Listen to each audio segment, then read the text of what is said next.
PHP. PHP అంటే ఏంటి, PHP వల్ల ఉపయోగాలు ఏంటి, పిహెచ్పిలో మనం ఏం చేస్తాం? పిహెచ్పి అనేది కూడా ఒక programming language, server side scripting language. దీని ద్వారా మెయిన్గా ఎందుకు ఉపయోగిస్తామంటే వెబ్ అప్లికేషన్స్ని డెవలప్ చేసుకోవడం కోసం ఈ పిహెచ్పి అనేది యూజ్ చేస్తాం. ఈ పిహెచ్పి మనకు రన్ అవ్వాలి అని అంటే దీన్ని ఇందాకే చెప్పినట్లుగా సర్వర్ సైడ్ స్క్రిప్టింగ్ లాంగ్వేజ్. సర్వర్ని ఒకటి ఇన్స్టాల్ చేసుకొని దాంట్లో మనం కోడ్ రాయటం ద్వారా పిహెచ్పిని మనం రన్ చేసుకోవచ్చు. కాబట్టి దీన్ని సర్వర్ సైడ్ స్క్రిప్టింగ్ లాంగ్వేజ్ అంటాం. దీన్ని ఎక్కువగా ఎక్కడ ఉపయోగిస్తామంటే వెబ్ అప్లికేషన్స్ డెవలప్మెంట్ కోసం ఈ పిహెచ్పిని ఉపయోగిస్తాం అన్నమాట. వెబ్ అప్లికేషన్స్ అంటే వెబ్ పేజెస్ కానీ వెబ్సైట్స్ కానీ వాటిని మనం డెవలప్ చేసుకోవడం కోసం ఈ పిహెచ్పిని ఉపయోగిస్తాం అన్నమాట. ఒకసారి డెఫినేషన్ చూద్దాం. PHP is a popular general purpose scripting language. General purpose scripting language అంటే జనరల్గా దీన్ని యూజ్ చేసుకోవచ్చు. అది కూడా స్క్రిప్టింగ్ లాంగ్వేజ్ అన్నాం. స్క్రిప్టింగ్ లాంగ్వేజ్ అంటే ఏంటంటే సింపుల్గా మనం రాసుకుంటూ వెళ్ళిపోవచ్చు. కోడింగ్ అనేది చాలా సింపుల్గా ఈజీగా రాయొచ్చు. కాబట్టి దాన్ని ఇక్కడ స్క్రిప్టింగ్ లాంగ్వేజ్ అన్నాం. అలాగే that is especially suited to web development. దీన్ని ఎక్కడ ఉపయోగిస్తామంటే వెబ్ డెవలప్మెంట్ కోసం మాత్రమే, web applications web pages develop చేసుకోవటం కోసం మాత్రమే దీన్ని ఉపయోగిస్తారు. కాబట్టి దీన్ని జనరల్ పర్పస్ స్క్రిప్టింగ్ లాంగ్వేజ్ అంటాము. The next PHP full form ఏంటి? జనరల్గా పిహెచ్పి అంటే పర్సనల్ హోమ్ పేజ్ అంటాం. ఎర్లీ డేస్లో దీన్ని హోమ్ పేజ్ డెవలప్మెంట్ కోసం ఈ పిహెచ్పిని వాడారు. లేటర్ ఆన్ దీన్ని ఏం చేస్తారంటే లింక్ చేయడం జరిగింది. ఎంబెడెడ్ సిస్టమ్గా మారినప్పుడు హైపర్ టెక్స్ట్ ప్రీ ప్రాసెసర్ లాంగ్వేజ్గా దీన్ని కన్వర్ట్ అయింది. కాబట్టి దీన్ని హైపర్ టెక్స్ట్ ప్రీ ప్రాసెసర్ లాంగ్వేజ్గా అన్నారు. దీన్నే ప్రోగ్రామింగ్ లాంగ్వేజ్ అన్నారు. దీన్ని కూడా మనం ఇక్కడ programming language that allows web developers to create dynamic content that interacts with database. So దీన్ని ఎక్కడ ఎందుకు ఉపయోగిస్తామంటే అండి వెబ్ డెవలప్మెంట్ కోసం, వెబ్ అప్లికేషన్స్ని డెవలప్ చేసుకోవడం కోసం. అలాగే డైనమిక్గా పేజీ అనేది డైనమిక్గా మనకి డిస్ప్లే అవ్వటం. ఇక్కడ డైనమిక్గా అంటే ఏంటంటే వెబ్ పేజెస్లో 2 టైప్స్ ఆఫ్ పేజెస్ ఉంటాయండి. ఒకటి స్టాటిక్ పేజీ, రెండోది డైనమిక్ పేజీ. సో స్టాటిక్ పేజీలో వచ్చేపాటికి పేజ్ అనేది ఇలా డిస్క్రిప్షన్ పార్ట్లో లాగానే ఉంటుంది, ఇలా డిస్క్రిప్టివ్గా ఇలా ఉంటే దాన్ని మనం ఇక్కడ స్టాటిక్ పేజెస్ అంటాం. అదే డైనమిక్ పేజెస్లో వచ్చేపాటికి టెక్స్ట్ ఉంటుంది, వీడియో ఉంటుంది, ఆడియో ఉంటుంది, యానిమేషన్ ఉంటుంది. ఇలాంటివన్నీ కలిపి నావిగేషన్ అనేది వెబ్ పేజీలో స్క్రోలింగ్ లాగా కానీ నావిగేట్ కానీ ఒక పేజీలో నావిగేట్ అనేది ఇక్కడ జరుగుతుంది అన్నమాట. అలాగే డైనమిక్ పేజెస్ రన్ అవుతుంది, ఇంటరాక్ట్స్ విత్ డేటాబేస్, డేటాబేస్ కూడా కనెక్టివిటీ ఉంటుంది. సర్వర్ సైడ్ స్క్రిప్టింగ్ లాంగ్వేజ్ అంటాము, అలాగే ప్రోగ్రామింగ్ లాంగ్వేజ్ అంటాము. దీన్ని బేసికల్గా డైనమిక్ కంటెంట్ని మనం ఇంటరాక్ట్ చేసుకుంటాము అలాంగ్ విత్ డేటాబేసెస్ అన్నమాట. ఈ పిహెచ్పిని ఎవరు డెవలప్ చేశారంటే created by Rasmus Lerdorf in 1994లో ఇటాలియన్ సైంటిస్ట్ ఆయన దీన్ని డెవలప్ చేయడం జరిగింది. Rasmus Lerdorf in 1994.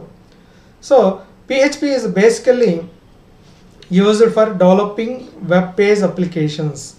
దీన్ని ఎందుకు ఉపయోగిస్తామంటే డెవలపింగ్ వెబ్ బేస్డ్ అప్లికేషన్స్ని డెవలప్ చేసుకోవడం కోసం. ఇందాక చెప్పినట్లుగా వెబ్ పేజెస్ కానీ వెబ్సైట్స్ని కానీ మనం డెవలప్ చేసుకోవడం కోసం ఈ పిహెచ్పిని మనం యూజ్ చేస్తాం. Then next one, PHP has both procedural language and object oriented programming language features కూడా సపోర్ట్ చేస్తుంది. పిహెచ్పి అనేది general structured programming language or procedural programming language అంట. ఆ ప్రోగ్రామింగ్ ఫీచర్స్ని సపోర్ట్ చేస్తుంది, as well as object oriented programming కూడా ఈ PHP అనేది ఇక్కడ మనకి ఇక్కడ సపోర్ట్ చేస్తుంది అనమాట. The next one, what are the features ఏంటి? పిహెచ్పి యొక్క ఫీచర్స్ ఏమేమి ఉన్నాయి అనమాట. సింపుల్గా ఉంటుందండి లాంగ్వేజ్ అనేది. ఈ ప్రోగ్రామింగ్ లాంగ్వేజ్ చాలా సింపుల్. ఎటువంటి ప్రోగ్రామింగ్ స్కిల్స్ లేకపోయినప్పటికీ కూడా ఈ ప్రోగ్రామ్ నేర్చుకోవడం అనేది చాలా సింపుల్గా ఉంటుంది. ద నెక్స్ట్ వన్, ఫాస్ట్గా వర్కౌట్ అవుతుంది. ఎందుకని ఇక్కడ ఫాస్ట్గా వర్కౌట్ అవుతుందంటే there is no need to compile the program. జనరల్గా ప్రోగ్రామింగ్ లాంగ్వేజ్ అనగానే మనం సిస్టమ్ లాంగ్వేజ్లోకి కన్వర్ట్ చేయాలి, బట్ ఇక్కడ కంపైల్ చేయాల్సిన అవసరం లేదు, డైరెక్ట్గా రన్ అవుతుంది కాబట్టి ప్రోగ్రామ్ అనేది ఫాస్ట్గా రన్ అవుతుంది. నెక్స్ట్ వన్, ఇంటర్ప్రెటర్ అంటే ఏంటంటే ఇది కూడా నో నీడ్ టు కంపైలేషన్. ఇందాకేం చెప్పామంటే వేగంగా పనిచేస్తున్నాం. ఎందుకు వేగంగా పనిచేస్తుంది అంటే దాన్ని మనం కంపైలేషన్ చేయాల్సిన అవసరం లేదు అని. ఇంటర్ప్రెటెడ్ అంటే కూడా there is no need to compile the program. Next one, open source. ఏ సోర్స్లో అయినా సరే ఫ్రీ టు ఎయిర్ అనమాట. ఎక్కడైనా సరే మనం దీన్ని ఓపెన్ చేసుకొని రన్ చేసుకోవచ్చు. అలాగే నెట్లోంచి ఫ్రీగా మనం డౌన్లోడ్ చేసుకొని ఓపెన్గా మనకు కావాల్సిన అప్లికేషన్స్ అన్నిటినీ కూడా ఈ పిహెచ్పిలో మనం డెవలప్ చేసుకోవచ్చు. నెక్స్ట్ వన్, కేస్ సెన్సిటివ్ అంటే ఏంటంటే మనం క్యాపిటల్ లెటర్స్లో అయినా రాసుకోవచ్చు, స్మాల్ లెటర్స్లో అయినా రాసుకోవచ్చు. జనరల్గా కొన్ని programming language not case sensitive ఉంటాయి, అంటే లోయర్ కేసులోనే రాయాలి అలా ఉంటుంది. ఇక్కడ అలాంటి రిస్ట్రిక్షన్స్ అయితే ఏమీ లేవండి. You can write any case sensitive like upper case or lower case. అయితే కొన్ని టెక్నిక్స్ ఉన్నాయండి, కొన్ని టిప్స్ చెప్పాడు. కొన్నిటికి మాత్రమే కేస్ సెన్సిటివ్, అన్నిటికీ కాదు అన్నాడు. ఏంటో చూద్దాం అవి. All keywords are case sensitive. ఒక ఎగ్జాంపుల్ ఏమి ఇచ్చాడు, if, else, while, echo, etcetera. ఇవన్నీ కూడా ఏంటంటే కీవర్డ్స్. వాడు ఏ కేసులో అయితే డిఫైన్ చేయడం జరిగిందో అదే కేసులో మాత్రమే మనం ఇక్కడ స్పెసిఫై చేయాలి. అక్కడ ఎగ్జాంపుల్లో మీరు అబ్జర్వ్ చేస్తే లోయర్ కేసులో మాత్రమే డిఫైన్ చేయడం జరిగింది. ఇఫ్, ఎల్స్, వైల్ ఇవన్నీ మీరు అబ్జర్వ్ చేస్తే లోయర్ కేస్ లెటర్స్లోనే రాయటం జరిగింది. అంటే ఏంటి, మనం ప్రోగ్రామ్ రాసేటప్పుడు ఖచ్చితంగా లోయర్ కేసులోనే రాయాలి. అవి ఏమంటే అంటే కీవర్డ్స్. ఇవన్నీ కూడా కీవర్డ్స్ అంటే it has specific meaning. If అనే కీవర్డ్ వాడామంటే దీనికి ఒక మీనింగ్ ఉంటుంది, ఎల్స్ అనేది ఒక మీనింగ్ ఉంటుంది, వైల్ అనేది ఒక మీనింగ్ ఉంటుంది. ఈ కీవర్డ్స్ అన్నీ కూడా మనం ప్రోగ్రామింగ్ లాంగ్వేజ్లో ఉపయోగిస్తాం. అలాగే క్లాస్ నేమ్స్ మనం ఇందాక చెప్పుకున్నాం. పిహెచ్పి అనేది ప్రొసీజరల్ ప్రోగ్రామింగ్ లాంగ్వేజ్ అని చెప్పుకున్నాము, అలాగే ఆబ్జెక్ట్ ఓరియంటెడ్ ప్రోగ్రామింగ్ లాంగ్వేజ్ అని. సో క్లాస్, ఫంక్షన్స్ ఇవన్నీ కూడా ఆబ్జెక్ట్ ఓరియంటెడ్ ప్రోగ్రామింగ్ లాంగ్వేజ్లో వస్తాయి కాబట్టి వీటిని ఖచ్చితంగా మనం లోయర్ కేసులోనే పెట్టాలి. అలాగే ఫంక్షన్ నేమ్స్ కానీ యూజర్ డిఫైన్డ్ ఫంక్షన్ నేమ్స్ కానీ, అంటే మనం ఫంక్షన్స్ చేసేటప్పుడు 2 types ఆఫ్ ఫంక్షన్స్ ఉంటాయండి. User defined functions, pre defined functions అంటే సాఫ్ట్వేర్తో పాటు వచ్చే ఫంక్షన్స్ని డైరెక్ట్గా రన్ చేస్తాం. యూజర్ డిఫైన్డ్ ఫంక్షన్ అంటే మనం డిఫైన్ చేసుకొని దానికి ఒక ఫంక్షన్ నేమ్ అనే దాన్ని మనం ఇక్కడ స్పెసిఫై చేస్తాం. దాన్ని మనం ఇక్కడ యూజర్ డిఫైన్డ్ ఫంక్షన్స్ అంటాం. వీటిని నాట్ కేస్ సెన్సిటివ్. వీటిని ఏమీ కూడా మనం కేస్ సెన్సిటివ్లో ఇవ్వకూడదు, అంటే స్మాల్ లెటర్స్లో మాత్రమే మనం ఇవ్వాల్సి ఉంటుంది. నెక్స్ట్ వన్, ఎఫిషియెంట్గా వర్క్ చేస్తుంది. ఎటువంటి అప్లికేషన్ అయినా సరే మనం ఎఫిషియెంట్గా వర్క్ చేసుకోవచ్చు. దాంట్లో ఎటువంటి ఇబ్బంది లేకుండా మీకు కావాల్సిన అప్లికేషన్ ఏదైనా సరే రన్ చేసుకోవచ్చు. మీరు ఏది రాసినా కూడా, కోడింగ్ ఏది రాసినా కూడా దానికి సంబంధించిన అవుట్పుట్ అనేది ఎఫిషియెంట్గా రన్ అవుతుంది. The next one, platform independent అంటే ఏంటంటే ఎనీ ఆపరేటింగ్ సిస్టమ్, ఏ ఆపరేటింగ్ సిస్టమ్ అయినా సరే ఇది ఎలౌ చేస్తుంది. జనరల్గా మనకి ఎక్కువగా వాడేది విండోస్ ఆపరేటింగ్ సిస్టంలో రన్ చేసుకోవచ్చు, అలాగే లైనక్స్ ఆపరేటింగ్ సిస్టంలో కూడా రన్ చేసుకోవచ్చు. ఇలా ఏ ఆపరేటింగ్ సిస్టంలో అయినా సరే మనం ఇక్కడ ఈ పిహెచ్పి అనేది సపోర్ట్ చేస్తుంది. ఇవన్నీ కూడా జనరల్ ఫీచర్స్ అండి. ఒకటి, సింపుల్గా వర్క్ చేస్తుంది, స్పీడ్గా రన్ అవుతుంది. Interpreter, no need to compile the program. Open source, open to all. Case sensitive, either upper case or lower కేసులో రాయొచ్చు. ఎఫిషియెంట్గా వర్క్ చేస్తుంది.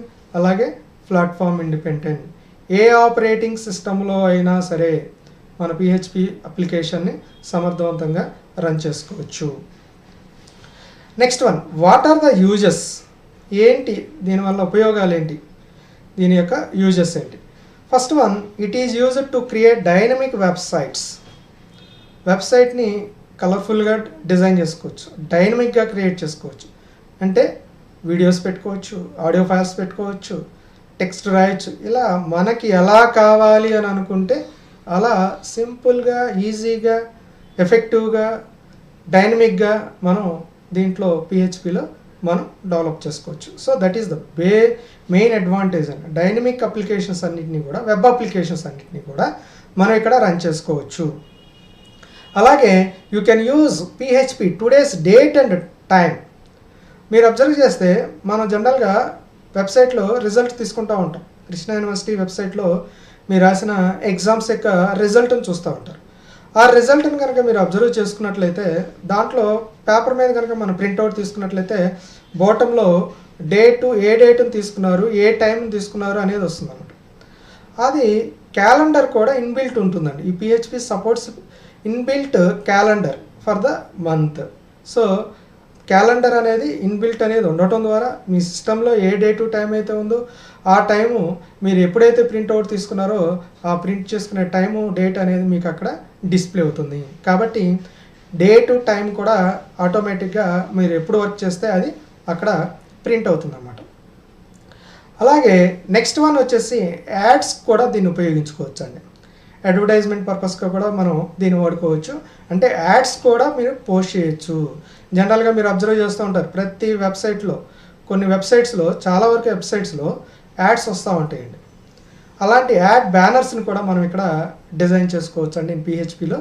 If you host banner advertisement అంటే ఇలా బ్యానర్ లాగా తీసుకొని దీంట్లో యాడ్స్ని మనం అక్కడ డిజైన్ చేసుకోవచ్చు. వెబ్సైట్లో మీరు అప్లై చేసుకోవచ్చు. అంతేకాకుండా you can use PHP to rotate them randomly. ఇక్కడ యాడ్ని రొటేట్ చేయొచ్చు అండి. అంటే ఒక టైమర్ సెట్ చేస్తారు. ఇక్కడ డిస్ప్లే ఒక 10 సెకండ్స్ అలా ఉంటుంది ఒక యాడ్. ఇది రొటేట్ అయిపోయి నెక్స్ట్ యాడ్ ఇంకొక 10 సెకండ్స్. అలా యాడ్స్ అనేవి రొటేట్ చేయడానికి అవకాశం ఉంటుంది అన్నమాట. సో ఫస్ట్ ఆఫ్ ఆల్ ఈ పిహెచ్పిలో మనం యాడ్స్ని పోస్ట్ చేసుకోవచ్చు. పోస్ట్ చేయటమే కాదు, బ్యానర్ యాడ్స్ పెట్టుకొని దాన్ని మనం ర్యాండమ్గా రొటేట్ చేసుకోవచ్చు. అదొక అడ్వాంటేజెస్ అన్నమాట. అలాగే కౌంట్ అండి, number of visitors on your website. ఇప్పటి వరకు మన వెబ్సైట్ని ఎంతమందిని విజిట్ చేశారు అనేది కూడా మనం ఇక్కడ కౌంట్ అనేది మనకి ఇక్కడ బాటంలో వస్తుంది. Number of visitors in the website. ఆ రకంగా మనం ఇవన్నిటినీ కూడా మనం పిహెచ్పి వెబ్ అప్లికేషన్స్లో డెవలప్ చేసుకోవచ్చు. ఒకటి డైనమిక్గా మనం వెబ్సైట్ని డిజైన్ చేసుకోవచ్చు అని చెప్పుకున్నాం. అలాగే క్యాలెండర్ ఉంటుందని చెప్పుకున్నాం. యాడ్స్ని పోస్ట్ చేసుకోవచ్చు అని చెప్పుకున్నాము. అలాగే విజిటర్స్ యొక్క కౌంట్ కూడా మనం చేయొచ్చు. ఇన్ని ఫ్లెక్సిబిలిటీస్ ఉన్నాయి కాబట్టి పిహెచ్పిని మనం విరివిగా యూజ్ చేస్తున్నాం అన్నమాట. ఇవి జనరల్ యూజెస్. ఇవే కాకుండా ఇంకా ఉన్నాయండి. అవేంటో చూద్దాం. Using PHP you can create login page అండి. లాగిన్ పేజ్ అనగానే మనకు గుర్తుకొస్తుంది ఏంటంటే మనం మెయిల్లోకి లాగిన్ అవుతూ ఉంటాం. మెయిల్లోకి లాగిన్ అయ్యేటప్పుడు లాగిన్లో ఒక టెక్స్ట్ బాక్స్ వస్తుంది. దాంట్లో ఐడి మనం ఎంటర్ చేస్తాము. అలాగే పాస్వర్డ్ వస్తుందండి. ఈ పాస్వర్డ్ ఇచ్చేసేసి ఓకే కొట్టేసేస్తే, క్లిక్ చేస్తే ఆటోమేటిక్గా లాగిన్. ఇలాంటి లాగిన్ పేజెస్ని మనం ఈ పిహెచ్పిలో డెవలప్ చేసుకోవచ్చు. ఎందుకు ఈ లాగిన్ పేజీ వల్ల ఉపయోగం ఏంటంటే యూ కెన్ రిస్ట్రిక్ట్ యూజర్స్. ఎవరిని పడితే వాళ్ళు డైరెక్ట్గా వెబ్ పేజీలోకి వెళ్ళి మన డేటాని యాక్సెస్ రైట్స్ అనేవి రిస్ట్రిక్ట్ చేయటం కోసము దీన్ని మనం లాగిన్ పేజీని మనం ఇక్కడ సెట్ చేస్తాము. అలా సెట్ చేయటం కోసం కూడా మనం పిహెచ్పి వెబ్ పేజీలో డెవలప్ చేసుకోవచ్చు. అర్థమైందండి? Login page. So unauthorised access, ఎవరు పడితే వాళ్ళు యాక్సెస్ చేయకోకుండా రిస్ట్రిక్ట్ చేయటం కోసం we have to use the login page in PHP. అలాగే database actions can be performed through PHP. ఇక్కడ డేటాబేస్ అంటే ఏంటి? డేటాబేస్ అంటే ఏంటంటే collection of related records should be stored in one place. ఒకే గ్రూప్కి సంబంధించిన డేటా మొత్తాన్ని ఒకే చోట స్టోర్ చేయడాన్ని ఉపయోగించేదాన్ని మనం ఇక్కడ డేటాబేస్ అంటాం. ఈ డేటాబేస్లో ఏముంటుందంటే డేటాని మనం స్టోర్ చేసుకుంటాము. ఈ డేటా వల్ల ఉపయోగం ఏంటంటే ఫర్ సపోజ్ మన రిజల్ట్ చూస్తూ ఉంటాం, యూనివర్సిటీలో రిజల్ట్ చూస్తాం. మీరు ఇక్కడ హాల్ టికెట్ నెంబర్ కొడతారు. ఈ హాల్ టికెట్ నెంబర్ కొట్టేసేసి సబ్మిట్ కొట్టేస్తారు. సబ్మిట్ కొట్టంగానే మీకు రిజల్ట్ వస్తుంది. ఇలా ఏదో హాల్ టికెట్ నెంబర్. ఆ పేజ్ అనేది మీకు అక్కడ డిస్ప్లే అవుతుంది. ఆ పేజ్లో నేము, సబ్జెక్ట్స్, మార్క్స్ ఇలా మీకు అక్కడ డిస్ప్లే అవుతూ ఉంటాయి. ఈ డేటా అనేది ఎక్కడి నుంచి వస్తుందంటే ఫ్రమ్ ద డేటాబేస్. ఎక్కడి నుంచి వస్తుందండి? డేటాబేస్ దగ్గర నుంచి మనకి ఇక్కడ డేటా అనేది ఫ్రంట్ ఎండ్ టూల్లోకి వస్తుంది. సో ప్రతి వెబ్ అప్లికేషన్కి కూడా మనం ఏం చేయాలంటే front end tool, back end tool రెండు ఉంటాయండి. ఫ్రంట్ ఎండ్ టూల్లోనే డిజైనింగ్ పార్ట్ ఉంటుంది. This is called as the designing. అలాగే బ్యాక్ ఎండ్లో వచ్చేపాటికి డేటాబేస్ అనేది మనకి ఉంటుంది. దీంట్లో ఉన్న డేటా అనేది, డేటాబేస్లో ఉన్న డేటా అనేది ఫ్రంట్ ఎండ్ స్క్రీన్లోకి మనం తెచ్చుకోవచ్చు. అందుకని all database actions can be performed through PHP. So అన్ని రకాల యాక్టివిటీస్ అన్నిటినీ కూడా మనం ఇక్కడ పిహెచ్పిలో పెర్ఫామ్ చేయొచ్చు. Okay, the next one, using PHP you can add, delete, modify elements with in your database through PHP.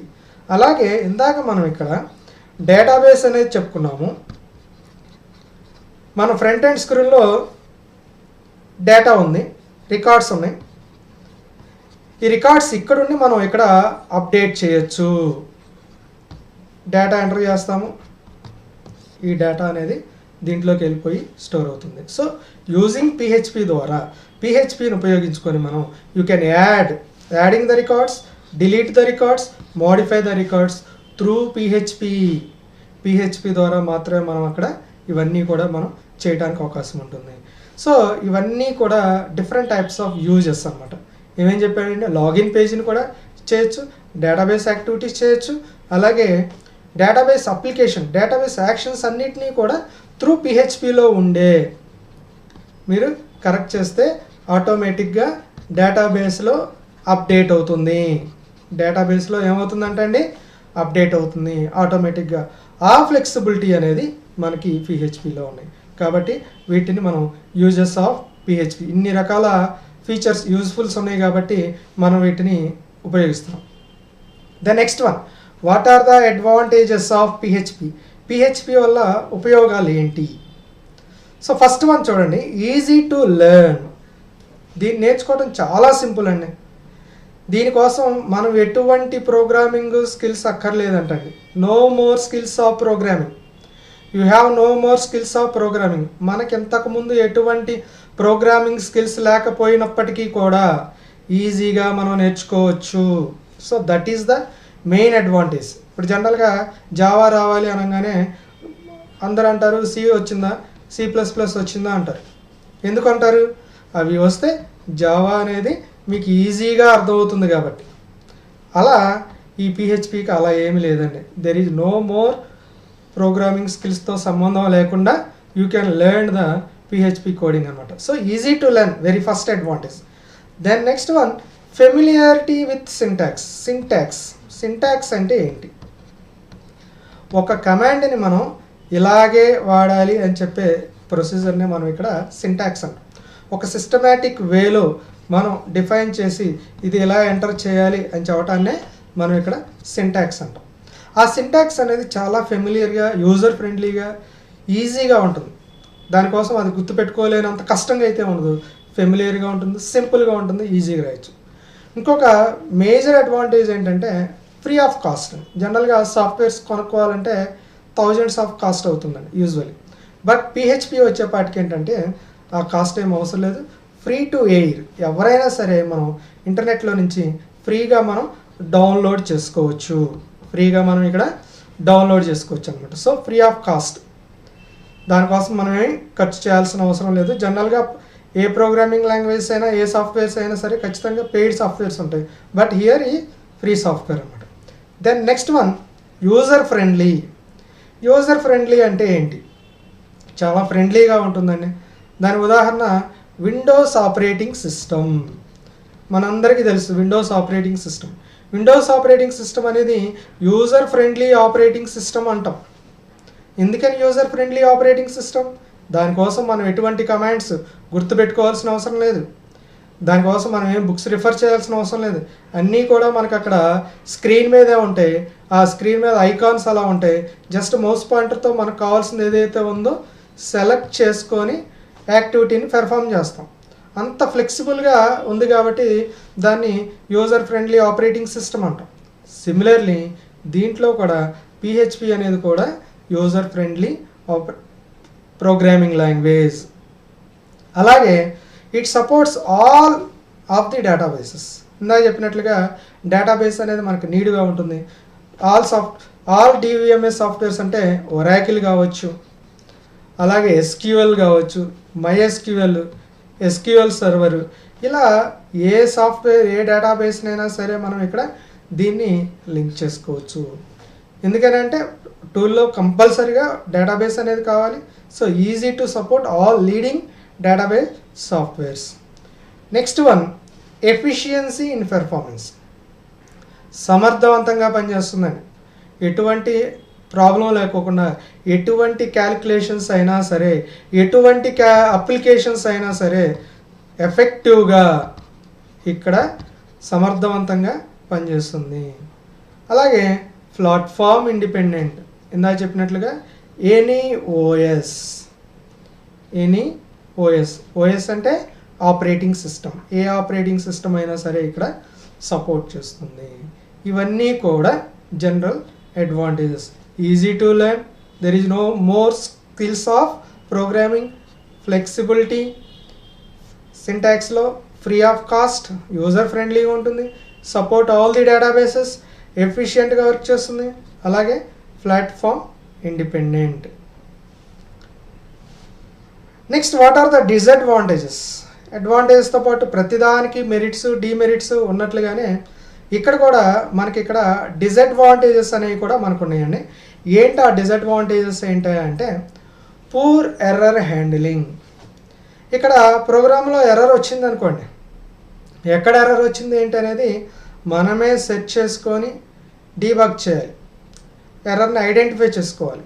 So అదే వేరే ప్రోగ్రామింగ్ లాంగ్వేజెస్లో అయితే ఎక్సెప్షనల్ హ్యాండ్లింగ్ అనే కాన్సెప్ట్ ఉంటుంది. ఎక్సెప్షనల్ హ్యాండ్లింగ్ అంటే ఏంటండి? ఎర్రర్ని హ్యాండిల్ చేస్తుంది. అలాంటి టూల్స్ ఏమీ కూడా దీంట్లో లేవండి. అందుకని PHP has a poor quality of handling errors handle చేయటం అనేది కొంచెం ఇబ్బందికరంగా ఉంటుంది. PHP lakhs debugging tools. Bug అంటే ఎర్రర్ అండి. బగ్ అంటే ఏంటంటే ఎర్రర్ అంటాం, అంటే ప్రోగ్రాంలో మనం రాసిన మిస్టేక్ ఏదైతే ఉందో దాన్ని మనం ఇక్కడ బగ్ అంటాం. దాన్ని డీబగ్ అంటే ఎర్రర్ని కరెక్ట్ చేసాం. అలాంటి టూల్స్ ఏమి కూడా దీంట్లో ఉండవండి. Which are needed to search for errors and warnings.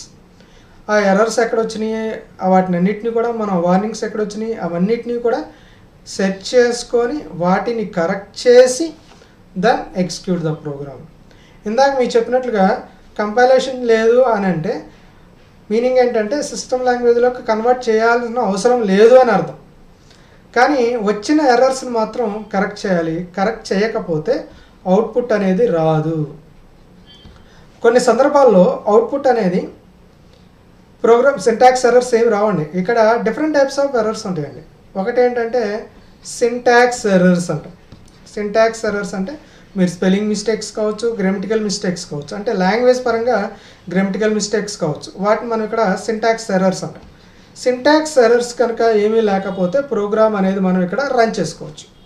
Syntax errors రానంత మాత్రాన, అంటే సింటాక్స్లో ఎర్రర్స్ ఏమి లేవు అలాంటి మాత్రాన అవుట్పుట్ అనేది రైట్గా ఉండాలి అని రూల్ ఏమీ లేదు, రాంగ్ కూడా రావచ్చు. అదేంటి సార్ సింటాక్స్లో ఎర్రర్స్ ఏమి చూపించలేదు, మనకి అవుట్పుట్ రాంగ్ ఎందుకు వచ్చింది అని అంటే మీరు రాసిన దాంట్లో లాజికల్ ఎర్రర్స్ అనేవి ఉంటాయండి. ఆ లాజికల్ ఎర్రర్స్ని మనం ఇక్కడ కరెక్ట్ చేసుకోవాలి. అంటే మీరు రాసిన లాజిక్ రాంగ్, సింటాక్స్ పరంగా రైట్ అయింది, మీరు రాసిన లాజిక్ అనేది రాంగ్ అవటం వల్ల ఆటోమేటిక్గా లాజికల్ ఎర్రర్ రావటం వల్ల అవుట్పుట్ అనేది ఎర్రర్ రావచ్చు, లేకపోతే తప్పుగా కూడా మీకు మీరు ఎక్స్పెక్ట్ చేసిన అవుట్పుట్ కాకుండా వేరే అవుట్పుట్ అనేది ఏదైనా సరే మీకు రావచ్చు అనమాట. It has less number of debugging tools. చాలా తక్కువ టూల్స్ ఉంటాయండి compare to other programming language. వేరే ప్రోగ్రామింగ్ లాంగ్వేజ్తో పోల్చుకున్నట్లయితే లెస్ డీబగ్గింగ్ ఎక్కడ ఉంది ఏంటి అనేది జస్ట్ లైన్ నెంబర్ చూపిస్తుందండి. ఎక్కడ ఎర్రర్ వచ్చింది అనేది ఆ ఎర్రర్ లైన్ నెంబర్ చూపిస్తుంది. ఆ లైన్లోకి వెళ్ళి మనం ఆ ఎర్రర్ని మనం కరెక్ట్ చేసుకున్నట్లయితే ఆటోమేటిక్గా ఎర్రర్ మనం అక్కడ రెక్టిఫై చేసి సేవ్ చేసి ఆ తర్వాత మాత్రమే ప్రోగ్రామ్ అనేది రన్ అవుతుందండి. సో ఇవి మెయిన్గా ఉన్న disadvantage, poor error handling. Because of other programming లాంగ్వేజ్లో లాగా డీబగ్గింగ్ టూల్స్ అనేవి దీంట్లో చాలా తక్కువ ఉన్నాయి కాబట్టి only it shows error line number మాత్రమే చూపిస్తుంది. ఎండ్ యూజర్ అనేవాడు ఆ లైన్ దగ్గరికి వెళ్ళి కరెక్ట్ చేసుకొని ఆ తర్వాత సేవ్ చేసి ఆ తర్వాత రన్ చేయాలండి. ఇది ప్రొసీజర్ అన్నమాట. ఇవి డిసడ్వాంటేజెస్. ద నెక్స్ట్ వన్, అసలు ఇప్పటివరకు మనం ఫీచర్స్ గురించి మాట్లాడుకున్నాం, యూజెస్ గురించి మాట్లాడుకున్నాం, అడ్వాంటేజెస్ గురించి మాట్లాడుకున్నాం, డిసడ్వాంటేజెస్ గురించి మాట్లాడుకున్నాం. అసలు దీన్ని మనం ఎలా ఇన్స్టాల్ చేయాలి? ఇందాకే చెప్పుకున్నాం ఫ్రీ టు ఎయిర్ అన్నాం. ఎవరైనా సరే ఫ్రీగా మనం నెట్లోంచి డౌన్లోడ్ చేసుకోవచ్చు అని చెప్పాం. కాబట్టి దీన్ని ఎలా ఇన్స్టాల్ చేయాలి, ఏ సాఫ్ట్వేర్ని మనం చూస్ చేసుకోవాలి? దీంట్లో మనం ఇందాక చెప్పుకున్నాం సర్వర్ సైడ్ స్క్రిప్టింగ్ లాంగ్వేజ్ అన్నాం. సర్వర్ సైడ్ స్క్రిప్టింగ్ లాంగ్వేజ్ అన్నాం. సర్వర్ సైడ్ స్క్రిప్టింగ్ లాంగ్వేజ్ అన్నాం అంటే ఏంటి? ఇక్కడ సర్వర్స్ అనేది మనకి కావాలి. ఆ సర్వర్ ద్వారా మనం కోడ్ అనేది టైప్ చేసుకుంటే దాన్ని మనం రన్ చేసి అవుట్పుట్ అనేది చూస్తాం. ఇక్కడ కూడా మనం ఏం చేయాలంటే different types of server softwares మనకి అవైలబుల్గా ఉన్నాయండి. ఆ సాఫ్ట్వేర్లో ఏదో ఒక దాన్ని మనం ఈజీగా ఇన్స్టాల్ చేసుకోవచ్చు. దాంట్లో భాగంగా నేనైతే ఇక్కడ జాంప్ సాఫ్ట్వేర్ XAMPP అనేది మనం నెట్లోకి వెళ్ళి గూగుల్లోకి వెళ్ళి సెర్చ్ కొట్టేస్తే ఆటోమేటిక్గా మీరు టైప్ చేసుకున్నట్లయితే జాంప్ సాఫ్ట్వేర్ అని టైప్ చేస్తే మీకు ఓపెన్ అయిపోతుంది. లేదు అని అనుకుంటే జాంప్ వెబ్సైట్లో కూడా వెళ్ళండి. మీరు యూజ్ చేసేది విండోస్ ఆపరేటింగ్ సిస్టమ్ అయితేనేమో అక్కడ ఇస్తాడండి, మెన్షన్ చేస్తాడండి ఏ ఆపరేటింగ్ సిస్టమ్కి మీరు ఈ జాంప్ సర్వర్ని యూజ్ చేస్తున్నారు అని ఉంటుంది. విండోసా, అలాగే లైనక్సా, అలాగే యాపిలా, ఏ సిస్టమ్ ఆపరేటింగ్ సిస్టమ్లో మీరు యూజ్ చేస్తున్నారు ఏంటి అనేది కూడా మీరు కామన్గా మనం వాడేది విండోస్ కాబట్టి దాన్ని చూజ్ చేసుకున్నాం. ఇక్కడ నేను తీసుకున్నది కూడా విండోస్ ఆపరేటింగ్ సిస్టమ్ కాబట్టి క్లిక్ జాంప్ ఫర్ విండోస్ అంటే ఏంటి? విండోస్ ఆపరేటింగ్ సిస్టమ్ సపోర్ట్ చేసే జాంప్ సర్వర్ని నాకు డౌన్లోడ్ చేయమని అర్థం అనమాట. ద నెక్స్ట్ స్టెప్ వచ్చేసి double click the downloaded file. దాని మీద డౌన్లోడ్ చేయండి, డబల్ క్లిక్ చేయండి, ఆటోమేటిక్గా మీకు అడుగుతుంది. Click yes when prompted. అది ఓపెన్ అవ్వగానే మీకు రెడీ టు స్టార్ట్ అని చెప్పి ఎస్ చేస్తుంది. ఆ తర్వాత డైలాగ్ బాక్స్లు వస్తాయి, ఆప్షన్స్ అన్నీ అడుగుతూ ఉంటుందండి. నెక్స్ట్ కొట్టండి, మీరేం ఆలోచించవసరం లేదు. ఆ తర్వాత ఆస్పెక్ట్స్ ఏంటి అని అడుగుతుంది, ఇన్స్టాల్ చేయాలని అడుగుతుంది. ఆ తర్వాత నెక్స్ట్ కొట్టండి. ఆ తర్వాత ఇన్స్టాలేషన్ లొకేషన్ అడుగుతుందండి. లొకేషన్ జనరల్గా సి డ్రైవ్లోనే జాంప్ అని చెప్పేసి ఒక ఫోల్డర్ అనేది మీకు డిఫాల్ట్గా క్రియేట్ అయిపోతుంది విత్ ఇన్ ద పాత్లోనే. సి డ్రైవ్ సిలోనే క్రియేట్ చేసుకోవాలని ఎక్కడా లేదండి. You can change your location also. So మీ లొకేషన్ కూడా మీరు అక్కడ చేంజ్ చేసుకోవచ్చు. ఆ తర్వాత మీరు ఇచ్చిన లొకేషన్ ప్రకారంగా ఓకే ఇచ్చేసి నెక్స్ట్ కొట్టేయగానే ఆటోమేటిక్గా మీ సాఫ్ట్వేర్ అనేది ఇన్స్టాల్ అయిపోతుంది. ఇవన్నీ స్టెప్స్, జనరల్ స్టెప్స్, ఏం ఇబ్బంది లేదు. దీన్ని ఇక్కడ పాస్ కొట్టేసుకొని మీరు ఈ పాయింట్స్ అన్నీ మీరు రాసుకొని లేదంటే డైరెక్ట్గా మీ సిస్టంలో ఇన్స్టాల్ చేసుకొని మీరు ప్రోగ్రామ్ రన్ చేయొచ్చు. ఇది ఉంటేనే ఇప్పుడు చెప్పబోయే ప్రోగ్రామ్స్ కానీ ఇప్పుడు చెప్పబోయే PHP సాఫ్ట్వేర్స్ అన్నిటినీ కూడా మీరు రన్ చేసుకోవచ్చు. అయితే ఏ సాఫ్ట్వేర్నైనా సరే, ఏ సర్వర్ సైడ్ స్క్రిప్టింగ్ లాంగ్వేజ్నైనా సరే మనం ఇన్స్టాల్ చేసుకోవచ్చు. నేను మాత్రం ఇక్కడ జాంప్ సాఫ్ట్వేర్ని ఇన్స్టాల్ చేసుకున్నాను ఫర్ ద విండోస్. మీరు కూడా అది ఫాలో అయినట్లయితే ఈజీగా ఇన్స్టాల్ అయిపోతుంది అనమాట. అయిపోయిన తర్వాత అసలు ప్రోగ్రామ్ ఎక్కడ రాయాలి, దాన్ని మనం ఎలా రన్ చేయాలి అనేది ఇంకొక ప్రాబ్లం. సో అదేంటో చూద్దాం, ఎలా రాయాలి ఏంటి అనేది. ఫస్ట్ ఆఫ్ ఆల్ ఎక్కడ రాయాలి ప్రోగ్రామ్ అనేది, ఎక్కడ రాయాలి? సో PHPలో మనం ఎక్కడ రాస్తామంటే నోట్ ప్యాడ్, టెక్స్ట్ ఎడిటర్లో రాస్తామండి. PHPలో ఏ ప్రోగ్రామ్నైనా సరే any text editor you can write. Note pad తీసుకోవచ్చు, అలాగే నోట్ ప్యాడ్ ++ ఉంటుందండి. ఏదైనా టెక్స్ట్ ఎడిటర్ను మీరు ఓపెన్ చేసుకోవచ్చు. బై డిఫాల్ట్ నోట్ ప్యాడ్ ఉంటుంది, మీకు కావాలనుకుంటే నోట్ ప్యాడ్ ++ కూడా తీసుకోవచ్చు. దానికి డిఫరెన్స్ ఏంటంటే నోట్ ప్యాడ్లో అన్నీ కూడా మీరే టైప్ చేసుకోవాలి. నోట్ ప్యాడ్ ++ అయితే యూజర్ ఫ్రెండ్లీగా ఉంటుంది. యూజర్ ఫ్రెండ్లీగా అంటే ఏంటంటే మీరు ఏదైనా కీవర్డ్స్ టైప్ చేస్తున్నప్పుడు ఆటోమేటిక్గా PHPకి రిలేటెడ్ కీవర్డ్స్ అన్నీ వచ్చేస్తే మీరు మొత్తం టైప్ చేయవలసిన లేదు, అది సెలెక్ట్ చేసుకుంటే ఆటోమేటిక్గా హైలైట్ అవుతుంది. అది ఒక point. So you can use any text editor to write PHP program. PHP program రాయడానికి ఖచ్చితంగా ఒక టెక్స్ట్ ఎడిటర్ని మీరు అక్కడ చూస్ చేసుకోవాలి, రైట్. సో అంతేకాకుండా ప్రోగ్రామ్ మీరు టైప్ చేస్తారు, డేటాను ఎంటర్ చేస్తారు. ఎంటర్ చేసిన తర్వాత ప్రతి ఫైల్కి కూడా 2 నేమ్స్ ఉంటాయండి. ఒకటి ప్రైమరీ నేమ్ ఉంటుంది, రెండోది సెకండరీ నేమ్ ఉంటుంది. ఇక్కడ గుర్తుపెట్టుకోవాల్సిన పాయింట్ ఏంటంటే ఖచ్చితంగా మీరు ఎంటర్ చేసిన ఫైల్కి ఎక్స్టెన్షన్ అనేది ఖచ్చితంగా ఇవ్వాలి, .phpతోనే ఇవ్వాలి. ఫర్ ఎగ్జాంపుల్ నేను ఫైల్ నేము test.php ఇలా ఇచ్చానండి నేను. ఇక్కడ ప్రైమరీ నేమ్ వచ్చేసి test.php అనేది సెకండరీ నేమ్. ఇక్కడ మళ్ళీ చెప్తున్నాను, టెక్స్ట్ ఎడిటర్లో ఖచ్చితంగా ప్రతి ఫైల్ మీరు .phpతోనే సేవ్ చేయాలి. అది మర్చిపోతే ఏమవుతుందంటే మీరు నోట్ప్యాడ్లో చేసినప్పుడు .txt అనే ఫైల్ వస్తుందండి. txt ఫైల్ అనేది బ్రౌజర్ అనేది రీడ్ చేయదండి. మీరు పొరపాటున మర్చిపోతే బై డిఫాల్ట్గా టెక్స్ట్ ఎడిటర్ కాబట్టి .txt ఎక్స్టెన్షన్ అనేది యాడ్ అవుతుంది.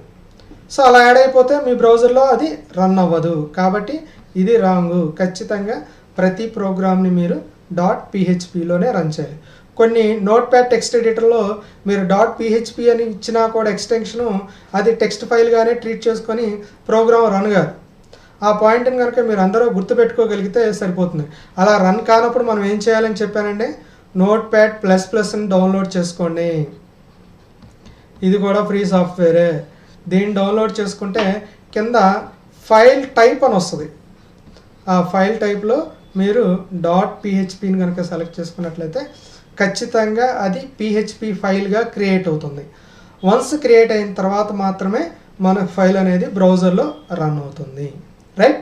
So after installation of the XAMPP is successful, open any code editor means any text editor.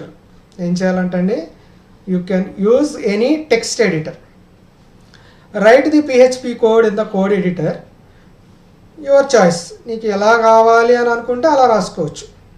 So ఇక్కడ ఒక ప్రింట్ స్టేట్మెంట్లో PHP ఎకో అంటే స్టేట్మెంట్ అనేది ప్రింట్ అవుతుంది. I know how to run a PHP program in XAMPP. నాకు ఎలా run చేయాలో తెలుసు అని చెప్పేసి జస్ట్ ఒక చిన్న సెంటెన్స్ లాగా రాయటం జరిగింది. దీన్ని save the file in jump installation directory. So ఈ పాయింట్ కూడా చాలా ఇంపార్టెంట్ అండి. సేవ్ చేయమన్నాడు. ఎక్కడ సేవ్ చేయాలి? ఎక్కడ సేవ్ చేయాలంటే రూట్ డైరెక్టరీ htdocs అనే దాంట్లో మాత్రమే ఈ ఫైల్ని సేవ్ చేయాలి. రూట్ డైరెక్టరీ ఇది ఎక్కడ ఉంటుంది అని అంటే చెప్తాను మీకు ఆల్రెడీ ఇందాక లొకేషన్ ఇచ్చారు. జాంప్ ఫోల్డర్ అనేది ఒకటి క్రియేట్ అయింది. దాంట్లోకి వెళ్ళిపోతే మీకు ఏమొస్తుందంట, ఇది వచ్చేస్తుందండి. రూట్ డైరెక్టరీ అనేది వచ్చేస్తుంది XAMPP. దాంట్లో రూట్ డైరెక్టరీ ఏంటండి, htdocsలోకి వెళ్ళి మీరు ఫైల్ని సేవ్ చేయాలి. ఇది ఇంపార్టెంట్. మీకు ఇంకో డౌట్ రావచ్చు, సార్ అన్ని ఫైల్స్ HT డాక్యుమెంట్స్లో చేస్తే ఒక 4 ఫ్రెండ్స్ చేసుకునేటప్పుడు అన్ని ఫైల్స్ మిక్స్ అయిపోతాయి. ఇక వెరీ గుడ్. అలాంటప్పుడు మీరు ఈ రూట్ డైరెక్టరీలోనే ఒక ఫోల్డర్ ఒకటి క్రియేట్ చేసుకొని ఆ ఫోల్డర్ని మీరు ఇక్కడ HT డాక్యుమెంట్లో పెట్టేసుకున్నట్లయితే ఆటోమేటిక్గా మీకు అక్కడ ఆ ఫైల్స్ అన్నీ కూడా రూట్ డైరెక్టరీలో ఉంటాయి. కాబట్టి బ్రౌజర్కి ఎటువంటి ఇబ్బంది లేకుండా మీరు ప్రోగ్రామ్ రన్ చేసుకోవచ్చు. అర్థమైందండి? ఏం చెప్పాం, ఇన్స్టాలేషన్ అయిపోయిన వెంటనే any code editor or text ఎడిటర్లో ప్రోగ్రామ్ టైప్ చేయండి, సేవ్ చేయండి. ఇక్కడ ఎక్కడ సేవ్ చేయాలి, root directory. Don't forget it. Root డైరెక్టరీలో మనం ఇక్కడ సేవ్ చేయాలి. ఆ రూట్ డైరెక్టరీ ఎక్కడ ఉంటుందంటే htdocs అనేది మీరు ఎక్కడైతే ఇన్స్టాల్ చేశారో, ఏ లొకేషన్లో అయితే ఇన్స్టాల్ చేశారో ఆ పర్టికులర్ లొకేషన్లో ఈ htdocs అనేది మీకు అక్కడ ఉంటుందన్నమాట. చిన్న నోట్ కూడా ఒకటి ఇచ్చారు చూడండి. Default jump installation directory is HT documents. అందా చెప్పా, రూట్ డైరెక్టరీ అనేది htdocs ఆల్రెడీ ఉంటుంది. మీరేమి క్రియేట్ చేయని అవసరం లేదు, బై డిఫాల్ట్గా వచ్చేస్తుంది. ఆ డిఫాల్ట్గా వచ్చిన దాంట్లో ఈ htdocs అనే దాన్ని మీరు అక్కడ ఎంటర్ చేసుకోవచ్చు. ఆ తర్వాత ఏం చెప్పాడు, when you have save the file ఎలా సేవ్ చేయాలంటే ఇక్కడ ఏదో నేమ్ ఇచ్చాడు, test.php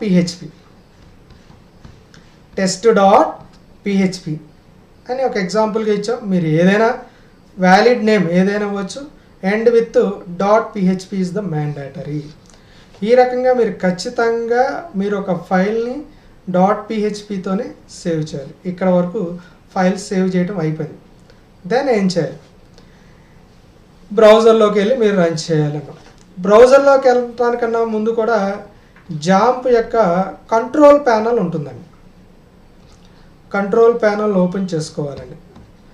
ఇది ఎక్కడ ఉంటుందంటే మనకి లొకేషన్లోనే, సేమ్ ఏ లొకేషన్లో అయితే మీరు సాఫ్ట్వేర్ ఇన్స్టాలేషన్ అవుతుందో ఆ లొకేషన్లోకి వెళ్ళి జాంప్లోకి వెళ్ళి జాంప్ కంట్రోల్ ప్యానల్ అని ఉంటుంది.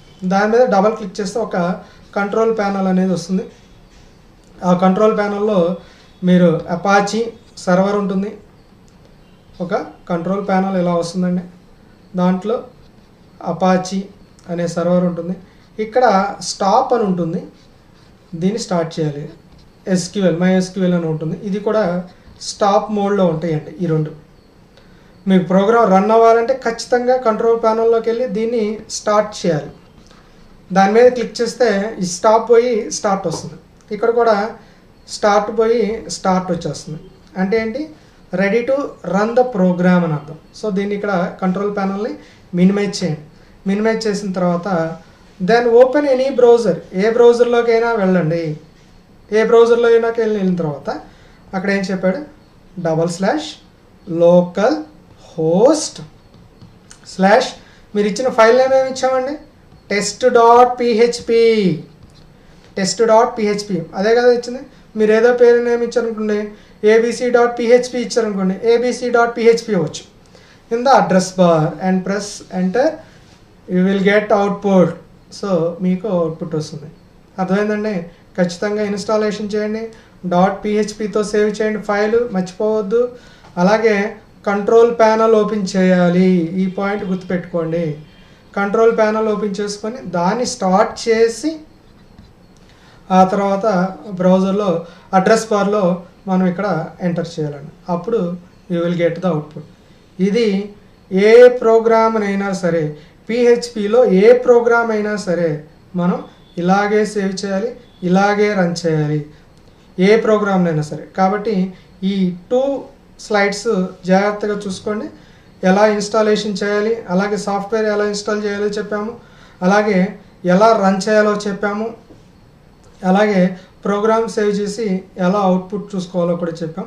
ఇవి 3 జాగ్రత్తగా ఫాలో అయినట్లయితే మీకు ఫర్దర్గా చెప్పబోయే ఎటువంటి ప్రోగ్రామ్నైనా సరే సమర్థవంతంగా మీరు అక్కడ రన్ చేసుకోవచ్చు అన్నమాట. The next one, variables. PHPకి సంబంధించిన ఇంట్రడక్షన్ కంప్లీట్ అయిపోయిందండి.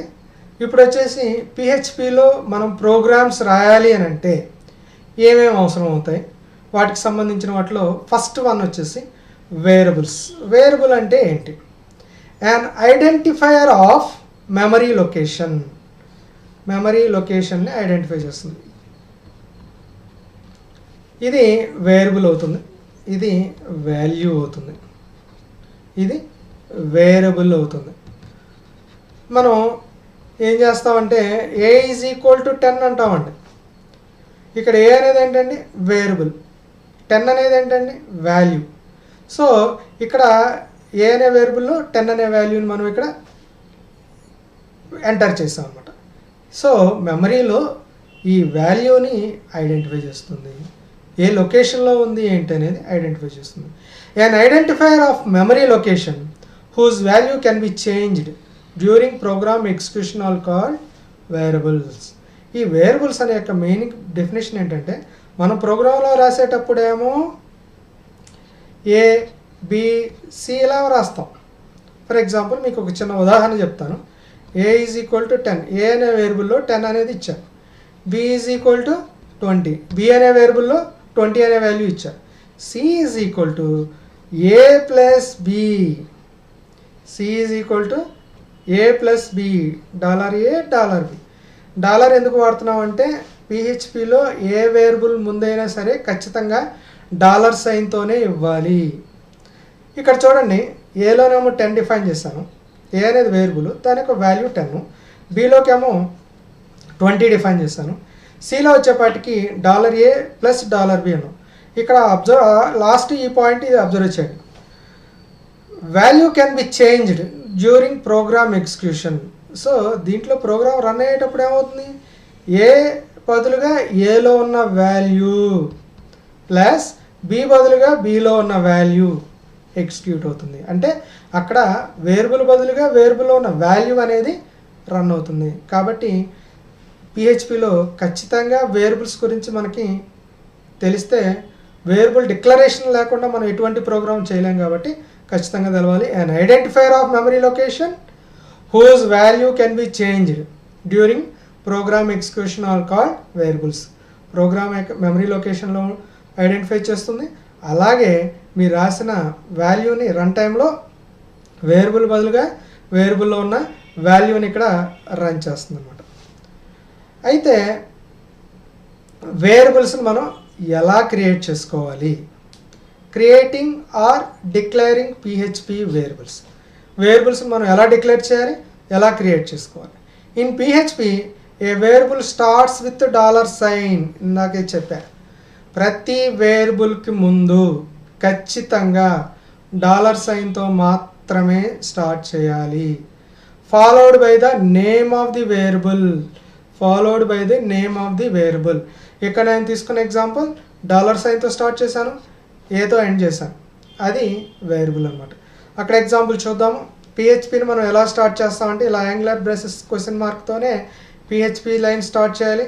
అలాగే క్వశ్చన్ మార్క్ ఎండ్తో this is called as opening tag and closing tag. Between the lines మాత్రమే మీరు రాయాల్సి ఉంటుంది. ఇక్కడ చూడండి, ఇక్కడ తీసుకున్న వాటిలో $TXT డాలర్ అనేది ఖచ్చితంగా ఇవ్వాలి. TXT అనేది వేరియబుల్. ఈ వేరియబుల్ కనుక మీరు అబ్జర్వ్ చేసుకున్నట్లయితే దాంట్లో హలో వరల్డ్ అని ఇచ్చారు. దాన్ని ఏమంటామంటే స్ట్రింగ్ వేరియబుల్స్ అంటాం.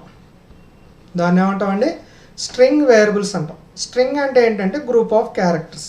ఒక వర్డ్ని మనం స్ట్రింగ్ అంటాం. కొన్ని అక్షరాలను కలిపితే దాన్ని ఒక స్ట్రింగ్గా మనం కంప్యూటర్ టెర్మినాలజీలో స్ట్రింగ్గా ట్రీట్ చేస్తాం. అయితే స్ట్రింగ్ అని మనకి ఎలా తెలుస్తుందంటే string variables always with in the కొటేషన్స్లో ఇస్తాం. అక్కడ చూడండి, $TXT is the variable name, with in the కొటేషన్స్లో హలో వరల్డ్ అని చెప్పేసి విత్ ఇన్ ద కొటేషన్స్లో ఇచ్చారు. విత్ ఇన్ ద కొటేషన్స్లో ఇచ్చారు అంటే that is belongs to string variable. దాన్ని మనం ఎలా డిక్లేర్ చేస్తామంటే స్ట్రింగ్ వేరియబుల్గా డిఫైన్ చేస్తాం. అలా కాకుండా నేను $A = 10 దీన్ని కూడా డబుల్ కొటేషన్స్లో ఇస్తానండి. అలా ఇచ్చినా కూడా మనకు అక్కడ కనిపించేది నెంబరే అయినా కూడా దాన్ని మనం ఇక్కడ స్ట్రింగ్గానే ట్రీట్ చేయాలి. ఎందుకని స్ట్రింగ్గా ట్రీట్ చేయాలి? విత్ ఇన్ ద కొటేషన్స్ ఇవ్వటం జరిగింది కాబట్టి. ద నెక్స్ట్ వన్ $X = 5 అంటే ఏం జరుగుతుంది, ఎక్స్ అనే వేరియబుల్లోకి 5 అనే ఇంటీజర్ వాల్యూని ఇనిషియలైజ్ చేయడం జరిగింది. ఎక్స్లోకి 5 అనే వాల్యూని ఇనిషియలైజ్ చేయడం జరిగింది. అలాగే $Y = 10.5. $Y అంటే ఫ్లోట్ వాల్యూ, డెసిమల్ వాల్యూస్ని ఇవ్వటం జరిగింది. ఎప్పుడు గుర్తుపెట్టుకోండి, స్ట్రింగ్ కానీ డేట్ కానీ డబల్ కొటేషన్స్లో మాత్రమే ఇవ్వాల్సి ఉంటుంది. నెంబర్స్కి అలాగే డెసిమల్ నెంబర్స్కి ప్రత్యేకంగా మనం ఏమి ఇవ్వనవసరం లేదు. ఇక్కడ 3 వేరియబుల్స్ తీసుకున్నారు. 3 వేరియబుల్స్లో టెక్స్ట్ అనే వేరియబుల్లో హలో వర్డ్ హోల్డ్ అయి ఉంటుంది. అలాగే ఎక్స్ అనే వేరియబుల్లో 5 అనే వాల్యూ స్టోర్ అయి ఉంటుంది. అలాగే వైలో 10.5 అనే వాల్యూని ఇచ్చాము. ఆ వాల్యూ అనేది స్టోర్ అవుతుంది. మీకు ఏది కావాలో అనుకుంటే ఆ వాల్యూని అక్కడ మీరు అక్కడ అసైన్ చేయొచ్చు అనమాట. The next one, variable declaration చేయాలి అంటే వాట్ ఆర్ ద రూల్స్? ఈ రూల్స్ కనుక తెలిస్తే వేరియబుల్స్ అనేవి ఎలా క్రియేట్ చేయాలి, వేరియబుల్ నేమ్స్ అనేవి ఎలా ఇవ్వాలి అనే దానికి మనకి ఐడియా ఉండాలండి. ఆ ఐడియా ఉండాలి అంటే ఖచ్చితంగా రూల్స్ ఏంటి అనేది తెలిసి ఉండాలి. చూద్దాం. First one, a variable starts with $. ఖచ్చితంగా వేరియబుల్ నేమ్ ముందు $తో స్టార్ట్ చేయాలి. Followed by the name of the variable. Followed by the name of the variable. So that is called as variable declaration. Very first rule. ఆ rule అనేది ఖచ్చితంగా గుర్తుపెట్టుకోండి. మనం జనరల్గా ఎక్కడ ఏం గుర్తు మిస్ అవుతామంటే డాలర్ ఇవ్వమండి. డాలర్ సైన్ అనేది ఇవ్వకోకుండా డైరెక్ట్గా డిక్లేర్ చేస్తాము. అదొకటి గుర్తుపెట్టుకున్నట్లయితే సరిపోతుంది. Then next one, variable name must starts with a letter. ఏదైనా లెటర్తో మాత్రమే వేరియబుల్ నేమ్ అనేదాన్ని మనం ఇక్కడ స్టార్ట్ చేయాలి. Variable name always starts with letter, any alphabetical characters, either upper case or lower case, లేదా అండర్ స్కోర్ క్యారెక్టర్ అన్నారు. Under score character అంటే ఇది, అంటే సబ్స్క్రిప్ట్ బేస్ వాల్యూ కింద ఉంటుందండి వాల్యూ. హైఫన్ అంటే పక్కన ఉంటుంది. అలాగే అండర్ స్కోర్ అంటే అండర్ స్కోర్తో స్టార్ట్ చేయొచ్చు. ఏబిసి అయితే డాలర్ పెట్టాలి. డాలర్ మళ్ళీ చెప్తా, డాలర్ అండర్ స్కోర్ ఏబిసి ఇలా ఇవ్వచ్చు, లేదా డాలర్ ఏబిసి ఇలా ఇవ్వచ్చు. అది సెకండ్ పాయింట్ యొక్క డెఫినేషన్. అలాగే ఈ రెండు రైటే. థర్డ్ వన్ చూడండి, a variable name cannot starts with a number. నేను 1A అంట, ఇది రాంగ్ అండి. A variable name cannot starts with a number. నెంబర్తో వేరియబుల్ నేమ్ ఎప్పుడు కూడా స్టార్ట్ చేయకూడదు. మరి ఎలా స్టార్ట్ చేయాలి? నెంబర్ వాడుకోవచ్చు. ఇలా ఇవ్వండి, A1, ఇది రైట్ అవుతుంది, ఇది రాంగ్ అవుతుంది. నేను ఇక్కడ నెంబర్తో స్టార్ట్ చేశాను కాబట్టి ఇక్కడ రాంగ్ వచ్చింది. నేను ఇక్కడ లెటర్తో స్టార్ట్ చేశాను, కంటిన్యూషన్ నెంబర్ వాడ కాబట్టి అది రైట్ అవుతుంది. అదే next point. A variable name can be only contain alpha numeric characters. Alpha numeric characters అంటే ఏంటండి? ఆల్ఫాబెటికల్ క్యారెక్టర్స్ అంటే లెటర్స్, అలాగే న్యూమరికల్ క్యారెక్టర్స్ నెంబర్స్ మనం యూజ్ చేసుకోవచ్చు. అలాగే అండర్ స్కోర్ని కూడా వాడుకోవచ్చు. అక్కడ ఇచ్చాము చూడండి, మీకు అక్కడ ఎగ్జాంపుల్లో ఏమేమి వాడచ్చో చెప్పామండి. Capital A to capital Z, small a to small z ఇవ్వచ్చు, 0 to 9 ఇవ్వచ్చు, అండర్ స్కోర్ ఇవ్వచ్చు. ఇవి వేరియబుల్లో ఎక్కడైనా వాడుకోవచ్చు. ఎక్కడైనా అంటే మళ్ళీ మర్చిపోతారు. ఆల్ఫా న్యూమరిక్స్ ఎలా చేస్తుంది, కెనాట్ స్టార్ట్ నెంబర్. ఈ 2 పాయింట్లు గుర్తుపెట్టుకున్నట్లయితే మీరు వేరియబుల్స్, నాకు తెలిసినంత వరకు ప్రతి ప్రోగ్రామింగ్ లాంగ్వేజ్లో ఇవే రూల్స్ ఉంటాయండి. చాలా వరకు ఇవే రూల్స్ ఉంటాయి. ఇవి ఒకసారి కనుక గుర్తుపెట్టుకోగలిగితే ఇంకా అదే మనకి గుర్తుండిపోతాయి అన్నమాట. సో ఆల్ఫా న్యూమరిక్స్ని ఇక్కడ సపోర్ట్ చేస్తుంది. లాస్ట్ వన్ చూడండి, a variable names are case sensitive.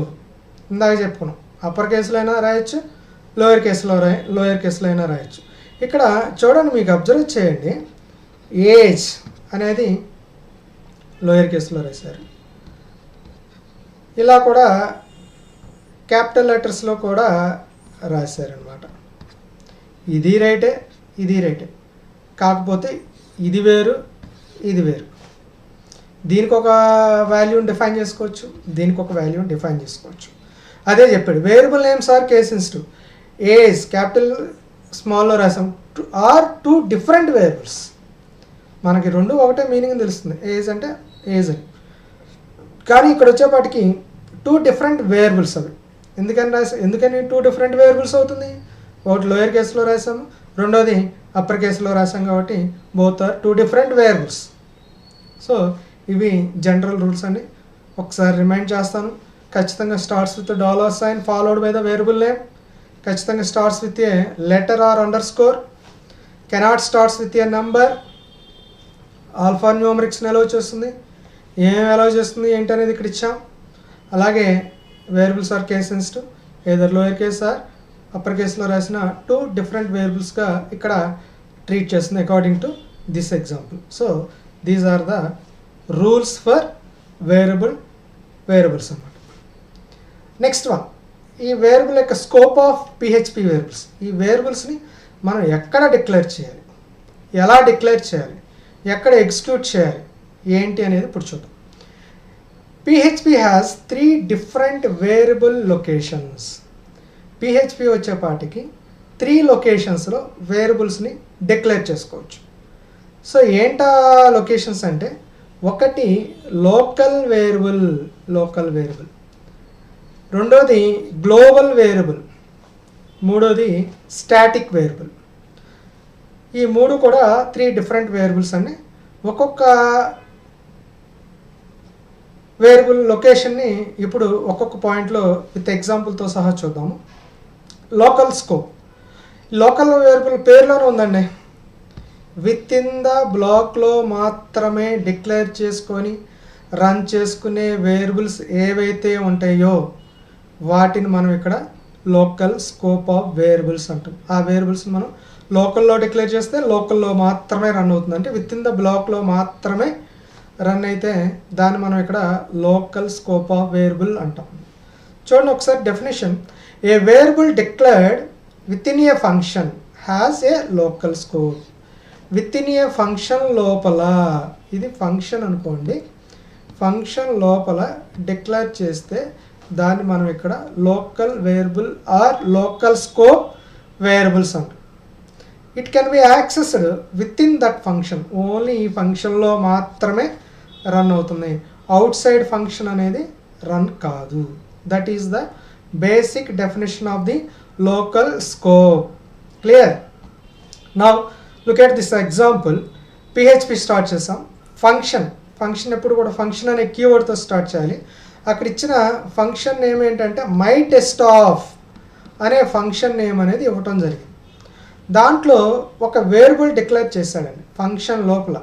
Function లోపలని మనకు ఎలా తెలుస్తుందంటే ఇక్కడ బ్రేసెస్ పెట్టాడండి, కర్లీ బ్రేసెస్లో పెట్టి ఫంక్షన్ బ్లాక్, ఇదేగా మనం మాట్లాడుకుంది. With in the body of the function ఇక్కడ ఏం చేశాడు, అక్కడ ఫంక్షన్లో $x = 5 అనే వాల్యూని ఇచ్చాడు.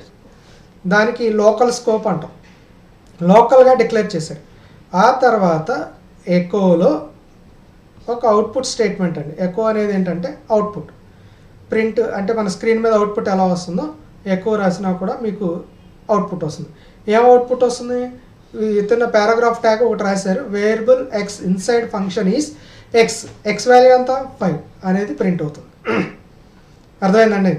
ఇది లోకల్గా డిక్లేర్ చేసాం.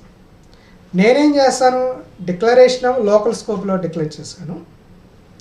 ప్రోగ్రామ్ ఏమో అవుట్పుట్ ఏమొస్తుందని అవుట్ సైడ్ డిక్లేర్ చేస్తే ఏమవుతుందని చెప్పేసి ఇంకో ఫంక్షన్ని మై టెస్ట్ ఆఫ్ అని చెప్పి దాంట్లో నేను ఇక్కడ ఈ ఫంక్షన్ యూజ్ చేశాను.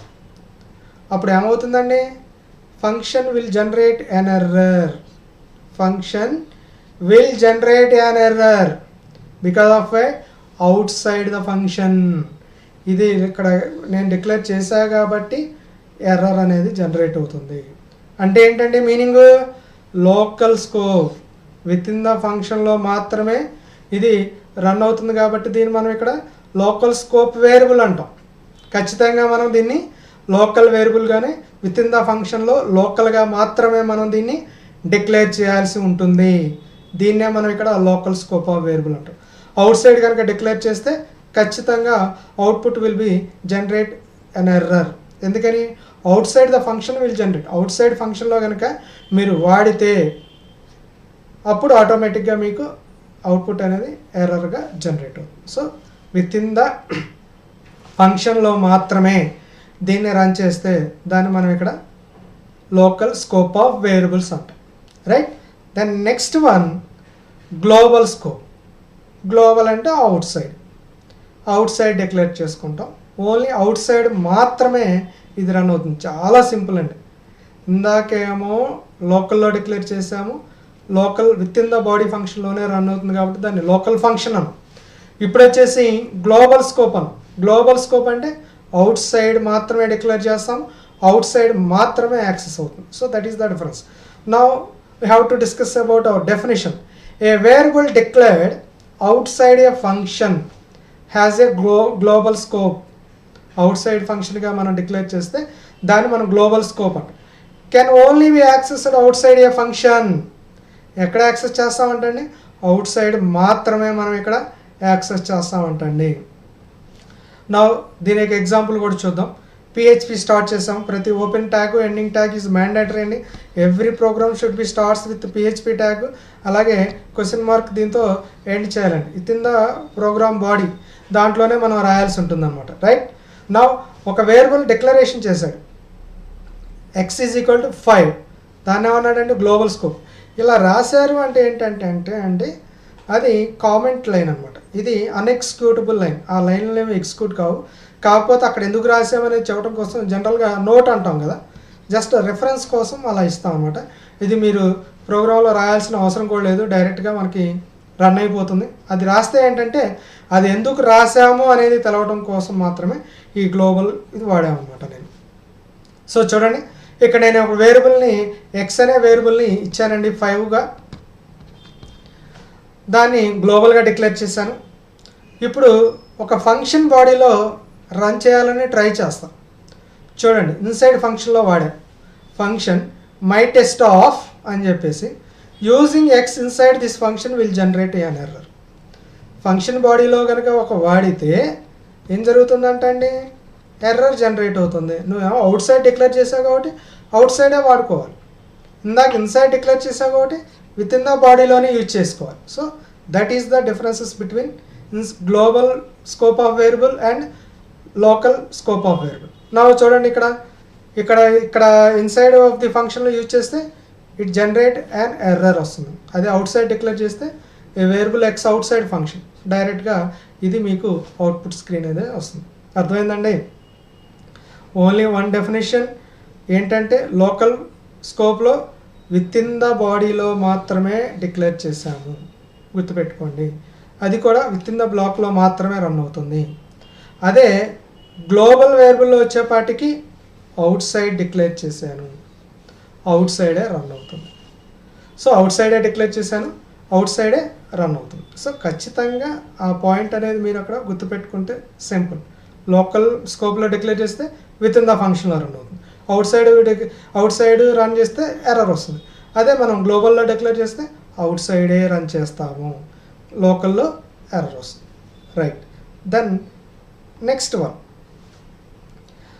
స్టాటిక్ అనే కీవర్డ్. ఇందాక చెప్పుకున్న వాటిలో 3 ఉన్నాయి కదా, ఒకటి లోకల్, రెండోది గ్లోబల్, 2 నేర్చుకున్నాం. నౌ స్టాటిక్ కీవర్డ్, ఇది కూడా వేరియబుల్ డిక్లరేషన్లోనే ఇస్తామండి. అయితే ఖచ్చితంగా మనం స్టాటిక్ అనే కీవర్డ్తో మాత్రం ఇస్తాం. ఇక్కడ అసలు ఫస్ట్ డెఫినేషన్ ఏంటి, స్టాటిక్ అనే కీవర్డ్ ఎందుకు యూజ్ చేస్తాం? జనరల్గా ఒక ఫంక్షన్లో, ఒక ఫంక్షన్ బాడీలో ఒక వేరియబుల్ని మనం డిక్లేర్ చేసినప్పుడు ఆ ఫంక్షన్ రిపీట్ అయినప్పుడు ఏమవుతుందంటే ఎగ్జిస్టింగ్ వాల్యూ అనేది ఎరేజ్ అయిపోతుంది. అర్థమవుతుందండి? ఎరేజ్ అయిపోతుంది. బట్ స్టాటిక్గా డిక్లేర్ చేస్తున్నప్పుడు ఏంటంటే ఆ ఫంక్షన్లో మనం డిక్లేర్ చేసుకున్న వేరియబుల్లో వాల్యూ అనేది ఎరేజ్ కాదు. అదేంటో కూడా చూద్దాం. ఇప్పుడు డెఫినేషన్ చూద్దాం. Normally when a function is completed executed all of its variables are deleted. So ఒకసారి ఫంక్షన్ ఎగ్జిక్యూట్ అయిపోయిన తర్వాత ఫంక్షన్లో ఉన్న ఎగ్జిక్యూటెడ్ వాల్యూస్ ఏదైతే ఉన్నాయో అవన్నీ కూడా డిలీట్ అయిపోతాయి. However some times we want to A local variable not to be deleted. కొన్ని సందర్భాల్లో మనం దాన్ని డిలీట్ చేయాల్సిన అవసరం ఉండదు, అంటే అలాగే ఉంచేయాలి, డిలీట్ చేయాల్సిన అవసరం అయితే ఉండకూడదు. అలాంటప్పుడు we need to use static. అంటే ఫర్దర్ జాబ్ కోసం, ఫర్దర్ యాక్టివిటీస్ కోసం, రన్ చేయడం కోసం ఆ ప్రీవియస్ వాల్యూ అనేది నాకు అవసరం అవుతుంది. To do this use this static keyword when you first declare the variable. Variable declaration చేసేటప్పుడే ఖచ్చితంగా స్టాటిక్ అనే కీవర్డ్తోనే డిక్లేర్ చేయాలి. అర్థమైందండి? సో అది అర్థం కావాలంటే కింద ఉన్న ఎగ్జాంపుల్ ఇంకా మీకు వెరీ క్లియర్గా ఇవ్వడం జరిగింది. పిహెచ్పి స్టార్ట్ చేసాం, ఒక ఫంక్షన్ ఒకటి తీసుకున్నాం, ఫంక్షన్ నేమ్ వచ్చేసి మై టెస్ట్ ఆఫ్ అన్నాడు, దాంట్లో ఒక వేరియబుల్ తీసుకున్నాడు. మీరు అబ్జర్వ్ చేయండి, నాకు కావాల్సింది కూడా ఇదే పాయింట్, స్టాటిక్ $x = 0 స్టాటిక్గా తీసుకున్నాడు. ఇంతవరకు మామూలు variable declaration along with value, but దానికన్నా ముందు స్టాటిక్ అనే కీవర్డ్ అనేది తీసుకున్నాడు. అది తీసుకోవడం ద్వారా మన ఫంక్షన్ రిపీట్ చేసినప్పుడు కూడా వాల్యూ అనేది రిమూవ్ కాకుండా అలాగే ఉంటుంది ఫర్దర్ ప్రాసెసింగ్ కోసం. సో దానికి ఎంత వాల్యూ ఇచ్చాడని 0తో డిఫైన్ చేశాడు, దాన్ని ప్రింట్ చేశాడు, దానికి వాల్యూ ఇంక్రిమెంట్ ఇచ్చాడు. సో ఇది ఒక ఫంక్షన్ని డిఫైన్ చేశాడు. ఆ ఫంక్షన్ ఏమేంటంటే మై టెస్ట్ ఆఫ్. రైట్, ఇప్పుడు నేనేం చేస్తానంటే కింద ఈ ఫంక్షన్ అయిపోయిందంటే first I execute my test of అనే ఫంక్షన్ని ఎగ్జిక్యూట్ చేస్తాను. ఎప్పుడైతే ఫస్ట్ ఇటరేషన్లో ఏం జరుగుతుంది, ఫంక్షన్ బాడీలోకి వెళ్తుంది. ఫంక్షన్ బాడీలోకి వెళ్ళంగానే అక్కడ ఏమొస్తుంది, ఎక్స్ వాల్యూ ఎంత డిక్లేర్ చేశారు, 0. ఎక్కువ అంటే ఏంటి, వాల్యూ ప్రింట్ అవుతుంది. కాబట్టి ఈ వాల్యూ అనేది ప్రింట్ అయింది. నెక్స్ట్ ఏమన్నాడంటే ఎక్స్లో ఆల్రెడీ 0 డిఫైన్ చేశాడు. ఎక్స్ ప్లస్ ప్లస్ అనగానే ఎక్స్ వాల్యూ 1 ఇంక్రిమెంట్ అయింది, అలా ఉండిపోయింది. మళ్ళా నేను again I repeat second function my test of అనేది రిపీట్ చేసినప్పుడు ఆ ఎక్స్ వాల్యూలో ఇందాకైంది 0 ఉంది, ఇంక్రిమెంట్ అయిపో 1 ఉంది కదా, ఆ 1 నుండి ఆ 1 అనేది ప్రింట్ అవుతుంది. మళ్ళీ ఎక్స్ ప్లస్ ప్లస్ అన్నాడు, ఎక్స్ వాల్యూ ఏమైంది 2 అయింది, ఫంక్షన్ క్లోజ్ అయింది. మళ్ళీ I can repeat my test of అనే ఫంక్షన్ రన్ చేసినప్పుడు స్టాటిక్గా ఆల్రెడీ 2 ఉంది కదా, ఆ 2 వాల్యూ ప్రింట్ అయిపోయి మళ్ళీ ఎక్స్ ప్లస్ ప్లస్ వాల్యూ అనేది 3 అవుతుంది. మళ్ళీ నేను ఫంక్షన్ కనుక యూజ్ చేసినట్లయితే ఇంకోసారి యూజ్ చేసినట్లయితే అవుట్పుట్ అనేది 3 వస్తుంది. కానీ నేను ఇక్కడ 3 ఫంక్షన్సే వాడా కాబట్టి ఆ వాల్యూస్ అనేది అలా 0, 1, 2 వచ్చింది. అర్థమైందండి? అదే స్టాటిక్గా పెట్టారు కాబట్టి, అదే స్టాటిక్గా పెట్టకుండా మామూలుగా డిక్లేర్ చేసుకుంటే every time you will get 0, 0, 0.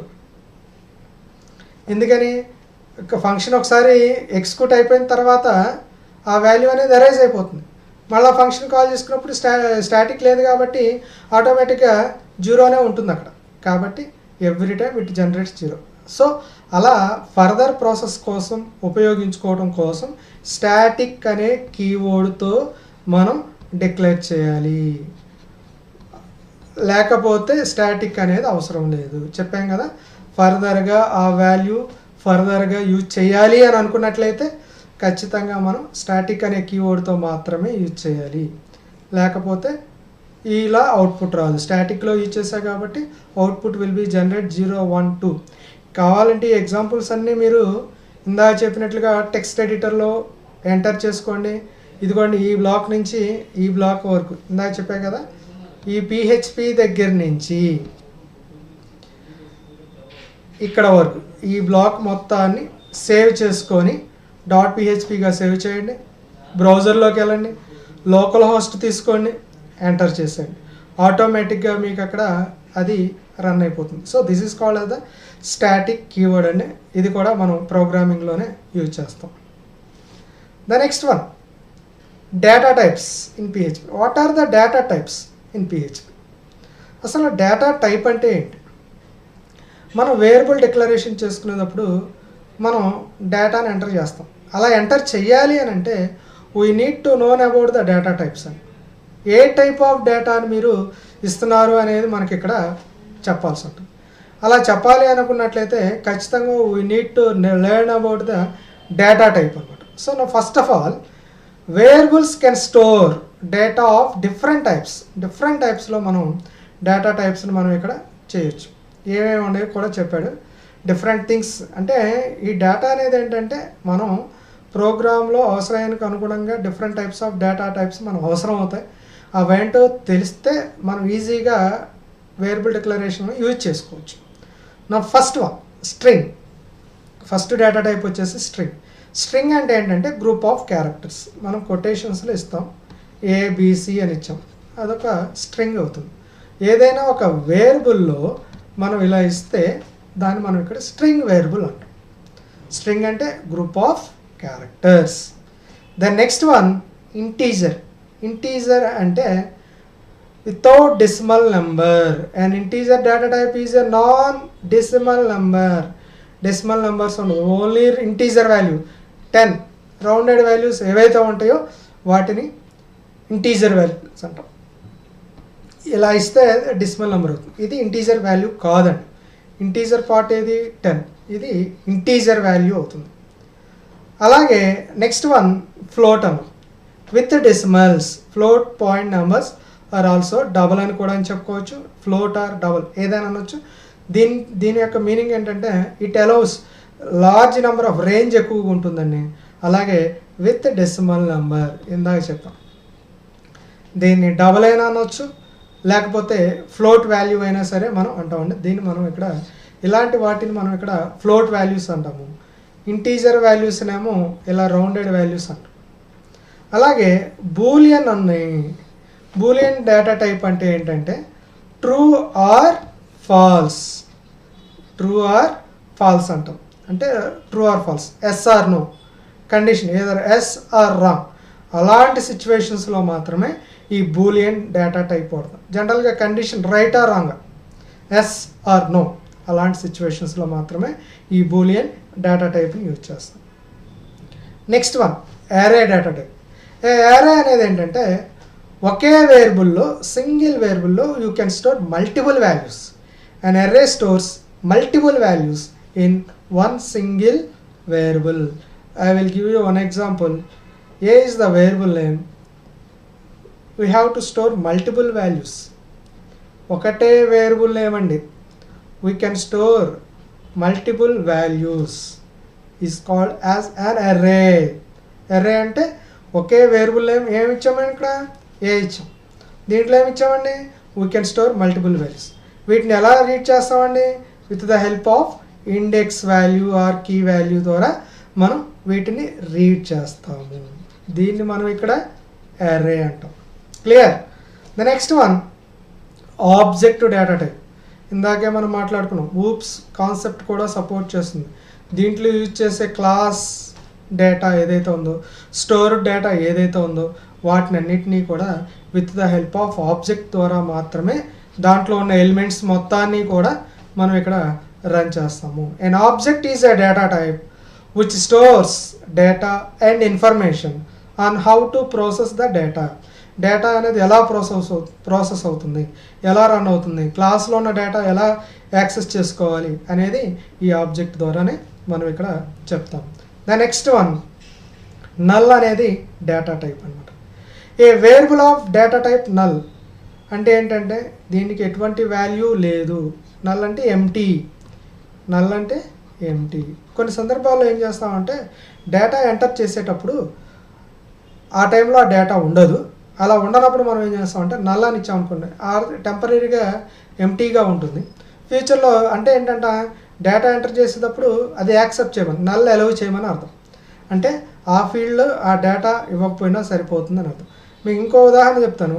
మనం ఆన్లైన్లో ఏదైనా అప్లికేషన్ ఫిల్ చేసేటప్పుడు కొన్ని ఫీల్డ్స్కి స్టార్ మార్క్ ఇస్తాడు, అది కూడా రెడ్ కలర్లో ఇస్తాడు.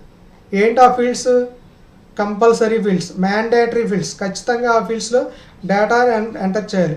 కొన్ని ఫీల్డ్స్ ఏమో ఎంటీగా ఇస్తాడు, అంటే నల్ వాల్యూ కూడా తీసుకోమని అర్థం.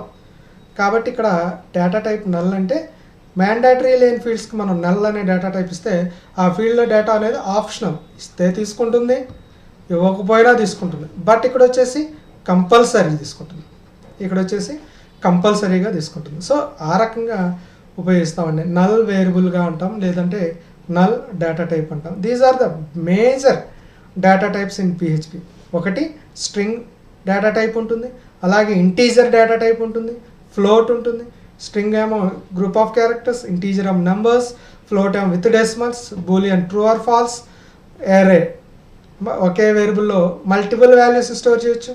అలాగే ఆబ్జెక్ట్ వచ్చేసి డేటా అండ్ ఇన్ఫర్మేషన్ మనం ఇక్కడ ప్రాసెస్ చేసుకోవచ్చు. అలాగే నల్ వాల్యూ అంటే that has no value assign to it, ఎటువంటి వాల్యూని మనం ఇక్కడ అసైన్ చేయలేదు అని అర్థం అండి. ఇవి జనరల్ డేటా టైప్స్, రెగ్యులర్గా యూజ్ చేసే డేటా టైప్స్ అండి. The next one, what are the operators. Operators అంటే ఏంటి, ఈ ఆపరేటర్స్ యొక్క రోల్ ఏంటి? First of all operator is a symbol. Operators అంటే మనకి ఇక్కడ సింబల్స్ అండి. ఈ ఆపరేటర్స్ అనేవి మనం రెగ్యులర్గా యూజ్ చేస్తామండి, ఖచ్చితంగా అవసరం. కాకపోతే ఏ ఆపరేటర్ ఏంటి అనేది మనకి తెలవాలండి. Operator is a symbol which is used to perform operations on operands, variables and values. నేను ఇక్కడ క్లియర్గా చెప్తా. ఇక్కడ చెప్పింది ఏంటంటే సింబల్, అదేంటండి ఆపరేటర్స్. అక్కడ ఏం చెప్పాడంట, ఆపరెంట్స్ అన్నాడు. With in the operands A B అనేది ఇక్కడ టూ వేరియబుల్స్, ఏ అనే వేరియబుల్ ఉంది, అలాగే బి అనే వేరియబుల్ ఉంది. మధ్యలో ఏం వాడామండి, operator. That is called as the operator. ఆపరేటర్కి ముందు ఏముంది, ఆపరెంట్స్ అంటాం. దీన్ని ఏమంటామండి, ఆపరెంట్స్,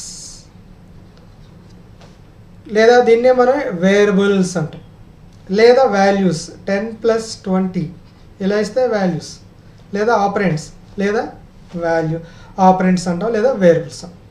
ఈ రకంగా వేరియబుల్స్ మధ్యలో అప్లై చేసే సింబల్ ఏదైతే ఉందో దాన్ని మనం ఇక్కడ ఆపరేటర్గా మనం ఇక్కడ ట్రీట్ చేస్తాం. అయితే ఇక్కడ PHP divided the operators in the following groups. Different types of operators ఉన్నాయండి. Arithmetic operators, only arithmetical operators, addition, subtraction, multiplication, division, modulus, exponential అంటే పవర్ వాల్యూ. యాడ్ చేసుకోవచ్చు, సబ్ట్రాక్ట్ చేసుకోవచ్చు, మల్టిపుల్ చేసుకోవచ్చు, డివైడ్ చేసుకోవచ్చు. మాడ్యులస్ అంటే రిమైండర్ ఆపరేటర్ అంటాం. 4 mod 2 remainder 0, 3 mod 2 3 mod 2 remainder ఎంత వస్తుందండి? 1 వస్తుంది. సో అలా రిమైండర్ ఆర్ మాడ్యులస్ ఆపరేటర్. అలాగే లాస్ట్ వన్ వచ్చేసి ఎక్స్పోనెన్షియల్ ఆర్ పవర్ వాల్యూస్ని మనం క్యాలిక్యులేట్ చేసుకోవడం కోసం యూజ్ చేస్తాం. ఇవి arithmetical operator, any arithmetical actions between the operands, addition, subtraction, multiplication, division, modulus and exponential or power value. The next one assignment operator.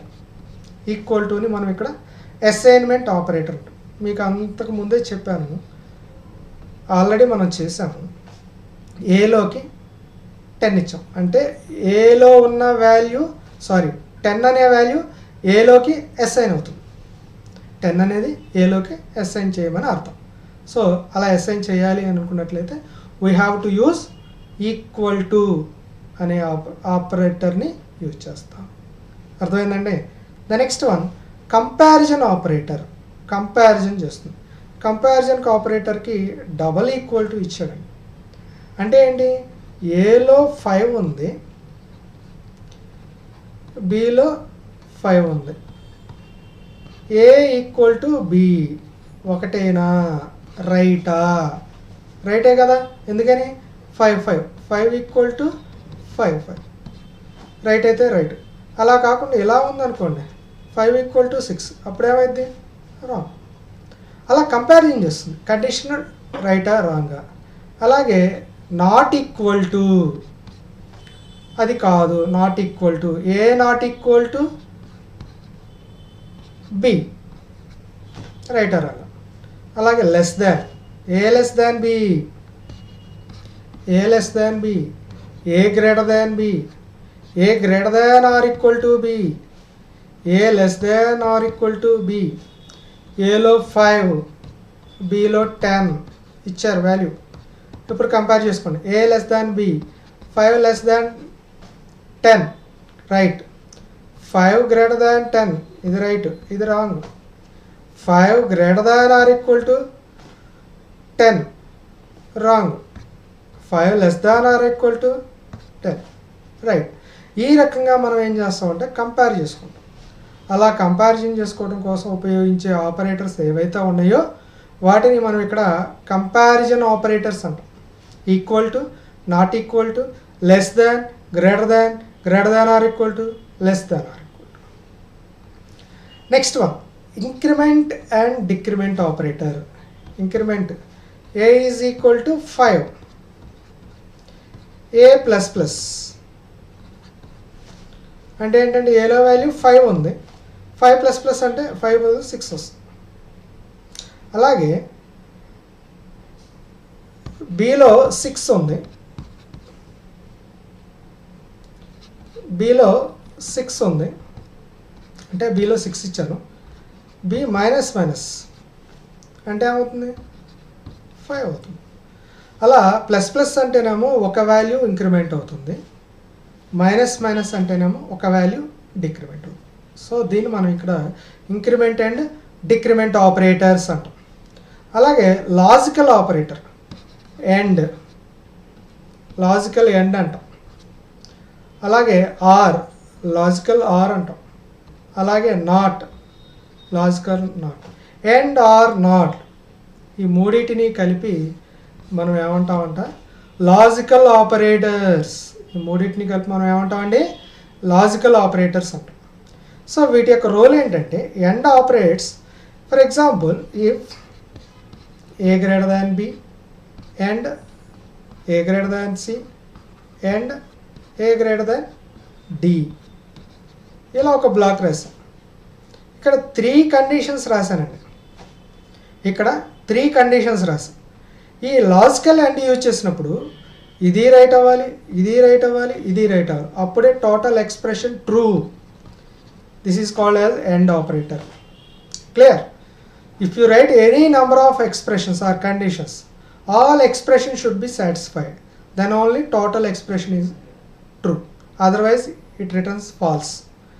అదే or ఆపరేటర్లో వచ్చేపాటికి if A greater than B or A greater than C or A greater than D ఇలా ఇచ్చినప్పుడు ఇది right అయింది, ఇది wrong అయింది, ఇది రాంగ్ అయింది, the total expression true.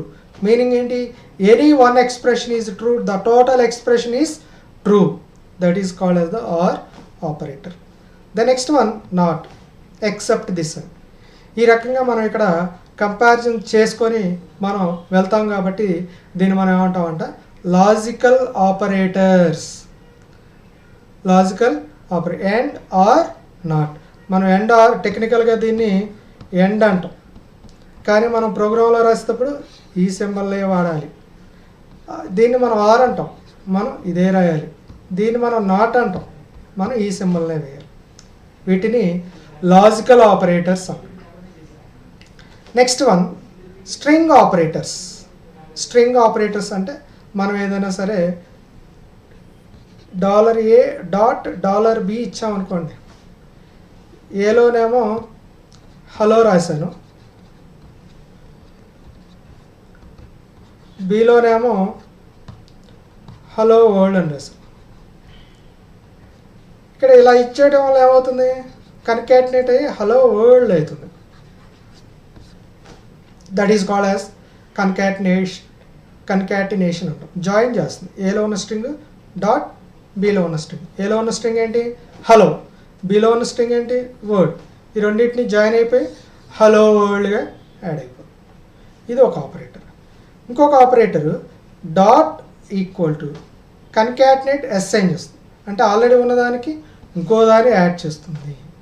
Already hello world ఉందనుకోండి, హలో వరల్డ్ అని ఉంది, హలో వరల్డ్ హాయ్ అని ఇచ్చానుకో, హలో వరల్డ్ హాయ్ యాడ్ అవుతుంది. ఈ రకంగా మనం ఇక్కడ స్ట్రింగ్ ఆపరేటర్స్ అనేవి యాడ్ అవుతుంది. Clear? So all those are the operators అండి, చాలా useful and important one. Arithmetical operators, assignment operator, comparison operator, increment or decrement operator, logical operator and string operator. ఈ ఆపరేటర్స్ అన్నిటినీ కూడా మనం ప్రోగ్రాంలో యూజ్ చేసుకోవచ్చు. To depends upon the logic of the program, లేదా మనకు కావాల్సిన యాక్టివిటీ బేస్ చేసుకొని ఇవన్నీ అప్పుడప్పుడు ఎప్పుడు కావాలనుకుంటే అప్పుడు మనం ఇక్కడ ఈ ఆపరేటర్స్ని యూజ్ చేస్తాం. The next one is differentiate print and echo statements in PHP. మనం మీరు గమనించారో లేదో, ఇందాక కొన్ని చోట్ల ఎకో స్టేట్మెంట్లు రాస్తాం. Echo statement means nothing but a output statement. Echo అన్న అలాగే ప్రింట్ అన్న ఈ రెండు కూడా ఏం జరుగుతుందంటండి, బోత్ ఆర్ ప్రింట్ చేస్తుంది. Echo and print are more or less the same, దాదాపుగా సేమేనండి. They are both used to output data to the screen. Screen మీద అవుట్పుట్టే వస్తుంది. అయితే రెండెందుకు ఇచ్చారు? రెండు ఆల్మోస్ట్ సేమ్ అయినప్పుడు రెండెందుకు? సో ఎకో చూడండి, echo can takes multiple parameters while print can take only one parameter. So echo supports multiple parameters support చేస్తుంది. ప్రింట్ వచ్చేసి సింగిల్ పారామీటర్ మాత్రమే, ఆర్గ్యుమెంట్ మాత్రమే సపోర్ట్ చేస్తుంది. అంటే ఏంటనేది విత్ ఎగ్జాంపుల్తో నేను ఇప్పుడు చూపిస్తాను మీకు. అలాగే echo is marginally faster than print. Print కన్నా ఎకో అనేది కొంచెం స్పీడ్గా ఉంటుంది. సో ఒక పాయింట్ గుర్తుపెట్టుకోండి, both are used to output the data to the screen. Screen మీద అవుట్పుట్టే వస్తుంది. ఈజీగా గుర్తుపెట్టుకోవాలంటే echo supports multiple parameters, print supports one parameter. అదేంటో విత్ ఎగ్జాంపుల్తో ఇప్పుడు నేను మీకు చూపిస్తాను. ఫస్ట్ ఎకో ఎగ్జాంపుల్ తీసుకున్నాం చూడండి, వెరీ క్లియర్గా ఇచ్చారు. PHP స్టార్ట్ చేస్తాం. Echo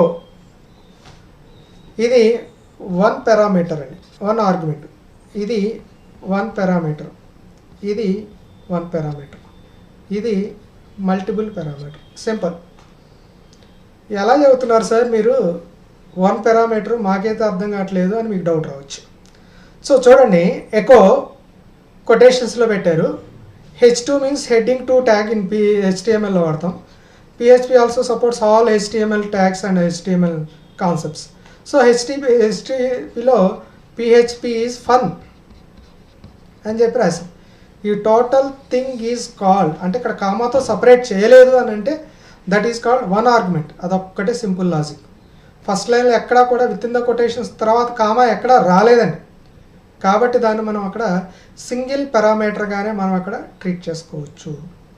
second one hello world break. Second one కూడా సింగిల్ పారామీటర్. ఎందుకని అన్నాము సింగిల్ పారామీటర్ అన్నాము, ఇది వన్ పారామీటర్ అన్నాము. సెకండ్ వన్ కూడా one parameter with in the only one quotation. ఇక్కడ with in the only one quotation. Third one also one parameter or one argument with in the quotation. ఇవి మూడు అర్థమైపోతే ఎక్కువ అర్థమైంది. లాస్ట్ వన్ చూడండి, multiple parameters ఇచ్చారు. ఎలా అంటే దిస్ కొటేషన్స్ తర్వాత కామా ఇచ్చారు, స్ట్రింగ్ కొటేషన్స్ క్లోజ్ కామా. ఇది ఒక పారామీటర్, ఇదొక పారామీటర్, ఇది ఒక పారామీటరు, మొత్తం 1 2 3 4 5 పారామీటర్స్. కాబట్టి అవుట్పుట్ అనేది వస్తుంది. క్లియర్? ఎకోలో either single parameter or multiple పారామీటర్స్ని సపోర్ట్ చేస్తుంది. సింగిల్ పారామీటర్ ఆర్ మల్టిపుల్ పారామీటర్స్ని ఇది సపోర్ట్ చేస్తుంది. That is the basic definition of the echo statement. ఇక్కడ ఎకో రన్ అవుతుంది. అవుట్పుట్ చూడండి, PHP ఈజ్ ఫన్ ప్రింట్ అయింది. Hello world second line second echo statement print అయింది. I am about learn third statement print అయింది. Last statement కూడా print అయింది. మీకు ఇంకో డౌట్ రావచ్చు, సార్ ఈ మూడు ఒకే పారామీటర్ కదా, ఇక్కడ బదులుగా ఎకో బదులుగా print రాయొచ్చా?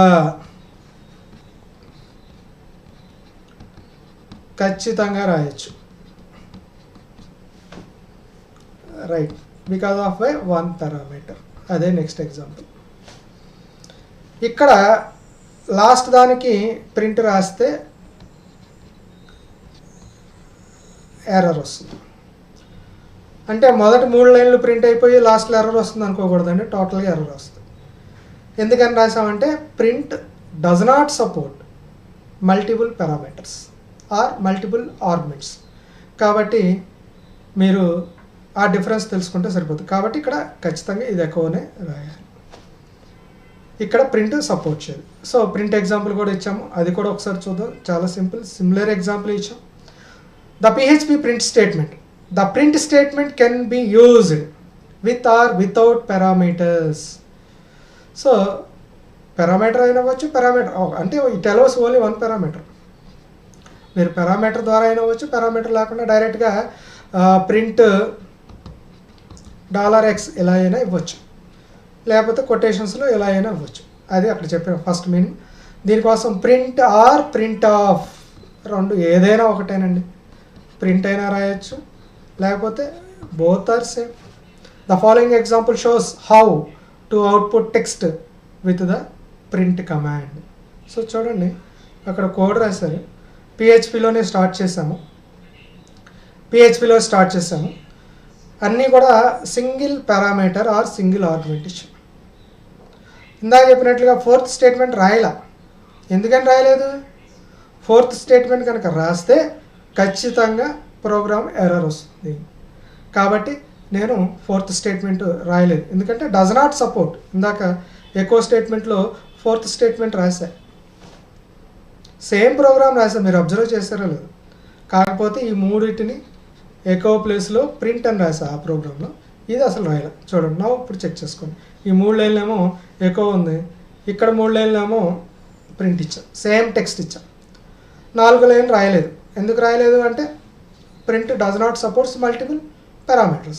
So that is the only the difference. Output చూస్తే ఈ రకంగా వస్తుంది. PHP is fun, hello world, I am about learn PHP.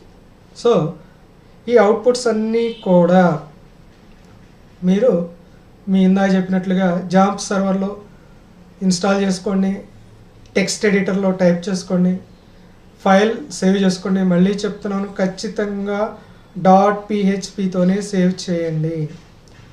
Save చేస్తేనే మీరు మీ బ్రౌజర్లో నేను చెప్పిన అవుట్పుట్ అనేది కనిపిస్తుంది.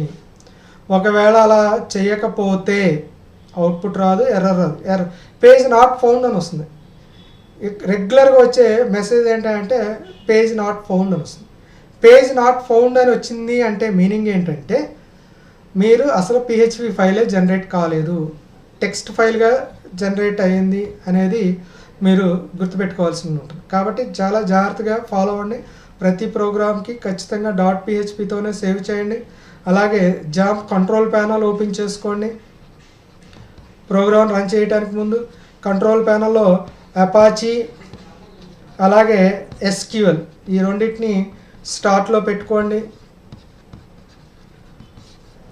ఆ తర్వాత ప్రోగ్రామ్ రన్ చేయండి. సర్వర్లోకి వెళ్ళండి. ఎనీ బ్రౌజర్లోకి వెళ్ళి localhost /localhost htdocs file name test.txt php output అనేది మీకు ఇక్కడ ఈ రకంగా జనరేట్ అవుతుంది. సో ఈ రకంగా మీరు ప్రతి ప్రోగ్రామ్ని ట్రై చేయండి.